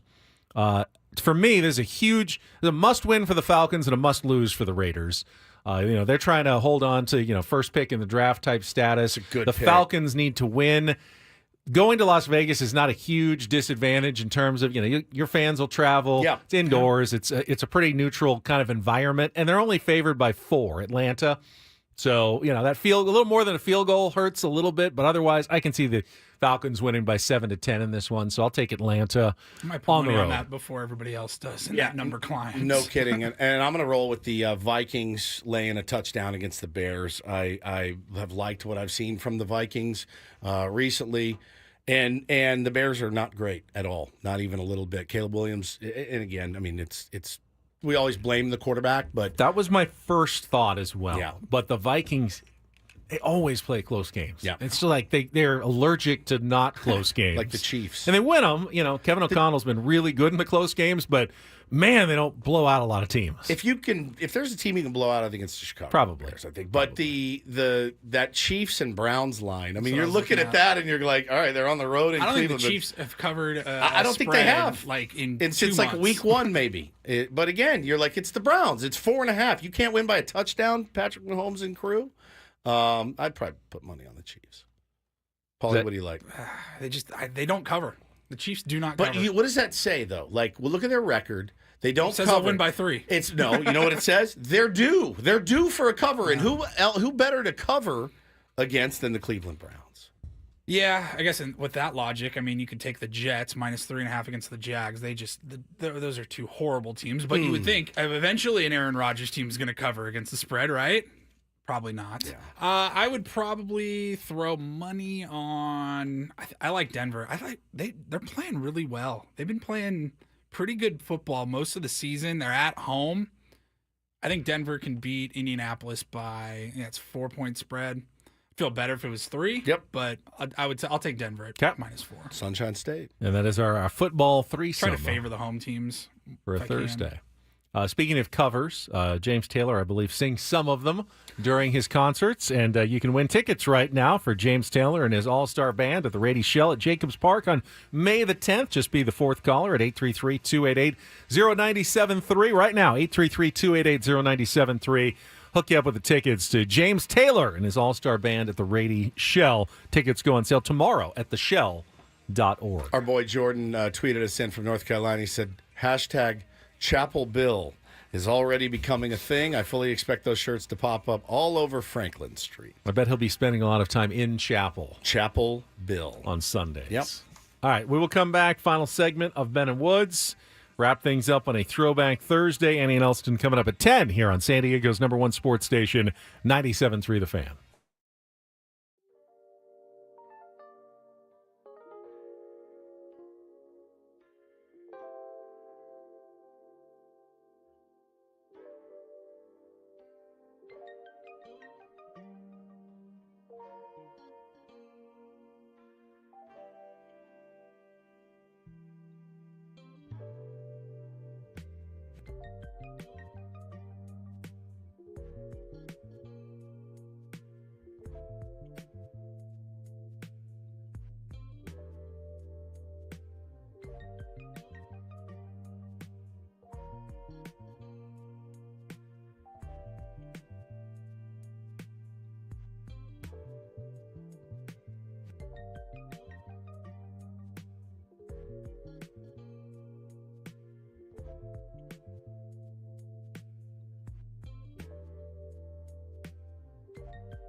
You getting testy? No, there? not at all. Not Okay. even a little. I just had to put some eye drops in. I'm just I know tired. you're not getting a lot of sleep. No, got up at 2:30 again. Last 2 days in a row. I'm just gassed. When did you go to bed? 8, 8:30, 9, when did the 9:30? Aztecs game end? 10, 9, 9 o'clock. Yeah. I put a movie on and fell asleep after that. And 5.5 hours of sleep. 1, 2, 3. That's what I get every night. Got up about 2. Yeah. It's Yeah, standard. but you're a cyborg. True. You know, I'm not. I need my rest. Delicate. You have genius. small children, which is Yeah, dude. exhausting. Well, that's the thing is like you're at work and you're watching sports, having a grand old time. Grand old time. Yeah, napping on the couch, eating We had a our barbecue, whatever. Well, yesterday we were eating, we had Buena Forquete. It was our holiday luncheon. Ooh. Big spread. It was delicious. They had Channel 10 gifts. I'm wearing one of them, my new sweatpants from Channel 10, holiday present for all of us. Model it for the YouTube feed. Let's get a look at that thing, by the way. Got a logo over here. Yeah, when we go to fantasy camp, don't wear those to where we're going to take you. The only problem, and I don't want to be a complainer, they don't have pockets. I didn't realize that when I put them on this morning. I went to shove my wallet and my keys into my pockets, and there was Fell on the ground. Nothing there. It's like, whoa, there's nothing. Back pocket, nothing. No, they're very comfy though. How do you say it again? Pockets. No. Sweats. The restaurant. Buona Forqueta? Buona Forqueta. Forqueta. Because that's what I eat at Petco Park. I believe that's all a the time. good fork. Buona? In Italian. Ooh. Buona Forqueta. Buona Forqueta. Good fork. Yeah, I had like a so good. had pasta with tomato sauce, pasta with an Alfredo. They had a veggie lasagna. They had a good salad. Those roasted Brussels sprouts are really good. Good spread. Now, I think it's maybe the best I've ever had at Channel 10. At Channel 10. Yeah. And you got those sweatpants. And I which got do sweatpants and like. a puffy vest, which I'm not wearing. Why not? You're You're not a vest guy. Kind of like the we were just Back to the Future in the chat, kind of like Marty McFly's. Oh, it's that puffy? Yeah, with no sleeves and kind of not quite as puffy, but a little puffy, with the Channel 10 logo on it. Can I say this? Not against Channel 10, just against all companies. If you want to give us clothes to wear, better chance of us wearing it if it doesn't have our work logo on it. Right? Is that a fair statement? Maybe we just get like a cash bonus to go out and buy clothes. But the vest could actually be worn like on air. On the job. You can't wear those on the air. The sweats are never going to be worn on the air, so I can see where those didn't need to have the logo on them. But the vest for sure looks pretty sharp. Sure. Yeah, you could wear. I could see you wearing that vest out at the Farmers Insurance Open. Yeah, for sure. You know, interviewing someone in your channel. I like that it's not sleeved because I get too warm sometimes in a coat, but a sleeveless vest works for me. I have made the switch to vests. Have you? Yeah, I mean, I've got 3 vests that I rotate that I like. I like the look of it. I got the look from Mark Loretta, Padres great. I saw him rocking a vest at Fantasy. I got to get one of those vests, and I did. And they're warm. I wear them to the Seals game a lot. I wear a long sleeve shirt with the vest over it. I like the look. Have you ever worn a 3-piece suit? Yes. With a full, like the vest? I've never done that. It's embarrassing. I did, dude. I did. The tiny little buttons. The little button vest that goes, and your tie goes under there, and then the 3-piece suit. What a nightmare it is. Speaking of nightmares, this is that time of year that Paulie probably doesn't want to answer his phone from me because it's almost time for the annual Help Me Cut the Cord, Paulie Reindl. All right? And some news. So, some news came out this morning, and I saw that YouTube TV, so any of you out there that are subscribers to YouTube TV, they're raising their prices yet again. I used to be, but then they lost the Padres game, so I had to go elsewhere. So now I think it's gone from $73 to $83. It has doubled in price in the last like 4 or 5 years. And I saw a tweet that made me laugh. Chris J. Backey tweets, "I'm so glad I made the right financial decision in 2018. I ditched my $89 a month cable package so that I can now pay $83 a month for YouTube TV, $23 a month for Netflix, $16 a month for Disney Plus, $13 a month for Paramount, $15 a month for Prime, $10 a month for Apple TV, and $21 a month for HBO. No Peacock? Yeah, no Peacock, no Hulu. I think Hulu is going up again as well. I'm paying a fortune in cable every month. I fear that when if I called today to cancel it all, then I have to reinstall my internet. You know, because they call it a bundle. You bundle it. Yeah, you bundle it. Bundle-rooski. Yeah, make it very sweet for yourself. Just bundle it up. And you want a home phone too? No, I don't want a home phone. Maybe we should implement that pricing plan. You can get Ben for $13.99 a month. You get Woods for $13.99 a month. Paulie for $13.99 a month. Or you can bundle them all together. What if you only for want $29.99? Yeah, well, if you only want to get two of us, you can just get, me and Paul, We and just then route, you won't our hear cameras Woods. and microphones to one feed, 3 different feeds. And you're gonna miss, just half cut right the out. show. You don't get the Woods feed. It just goes dead for a minute or two while Woods is talking. You only pay for the me and Paul feed. Elisa says, we have cable and all the streaming. I won't even add it up. I do as well. I don't look because I think if I sat down and tallied it all up, it's north of $650 to $700 a month just to be entertained. Yeah, there's a bit of financial head in the sand that goes on as well. Yeah, looking the other way. As long as I don't know what I'm paying, I don't feel bad about it, and then it's okay. But as soon as you know exactly what you're paying, you start feeling bad about it. Well, and then you factor in Spotify. You factor in a couple of the apps that I subscribe to. You factor in all of the things. You're like, oh, cool. I'm paying like $1,700 a month just for music, television, whatever. And but yeah, YouTube TV. So if you remember YouTube TV, you probably got an email this morning that they're going to be jacking your prices up on you. At this point, I don't know what is the best, most efficient way to get everything I like. I don't even know if there is one anymore. It's really not. You just wear it. Yeah, just one of those life lessons. I guess, like Netflix is probably the easiest one for me, at least, to get rid of if I had to choose one. Yeah. I don't use it all that much, but then some show is going to come out on Netflix. Yeah, Baby Reindeer 3 comes months. out. And What about that's my the kids thing. watch it all the time. What you need to do, true. and it unfortunately requires an extra bit of work, is make a list and prioritize the things that are most important for you to watch. Like 1, Padres baseball. Yes. All right. So where can I get that for the best price? And make sure that and then you see what else you're getting. Okay.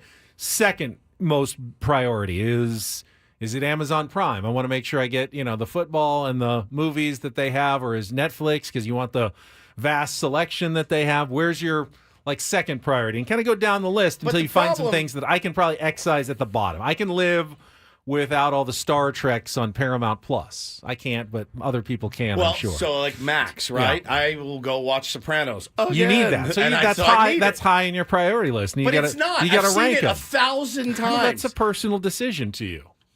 We all need to be reading more, listening to more music. I think is the key to happiness. But holy cow, Dominic says listen to this. Oh, it's easy. You just jailbreak the super box and you're good to go. I bought once a jailbroken Fire Stick.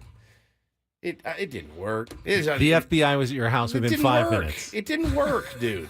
It didn't work. There was you can watch any movie you want, bro. All right, totally. Spent a fortune on that. Didn't work. Threw it away.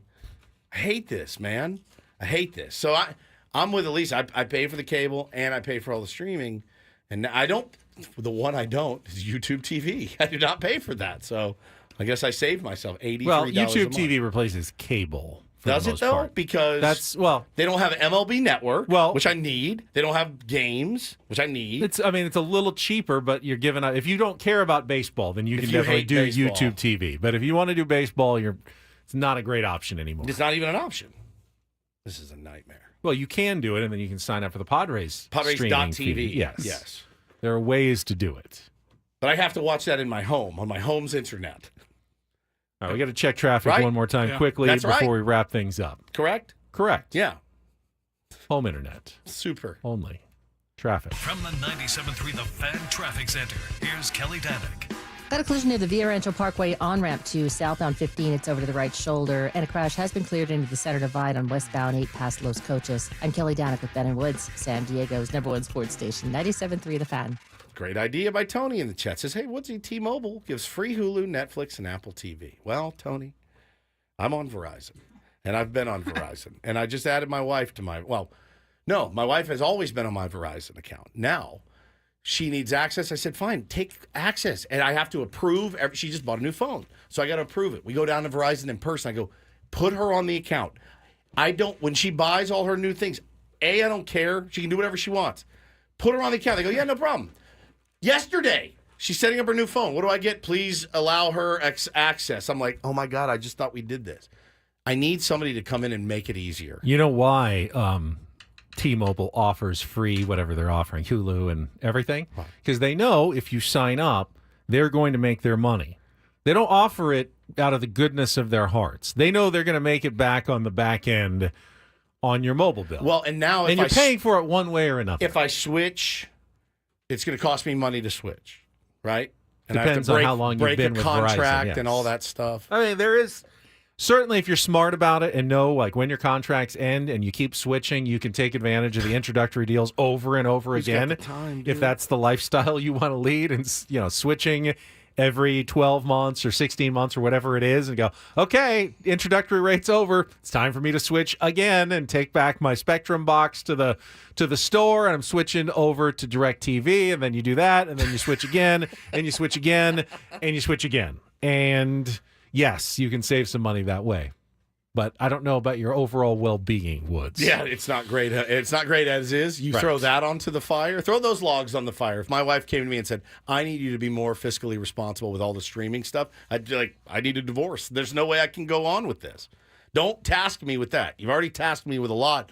Don't ask me to do that, too, because it's just getting out of control. I'm not going to, so quit asking. 100%. 100%, dude. So, Paulie, you're pretty dialed in with this stuff. What do you do?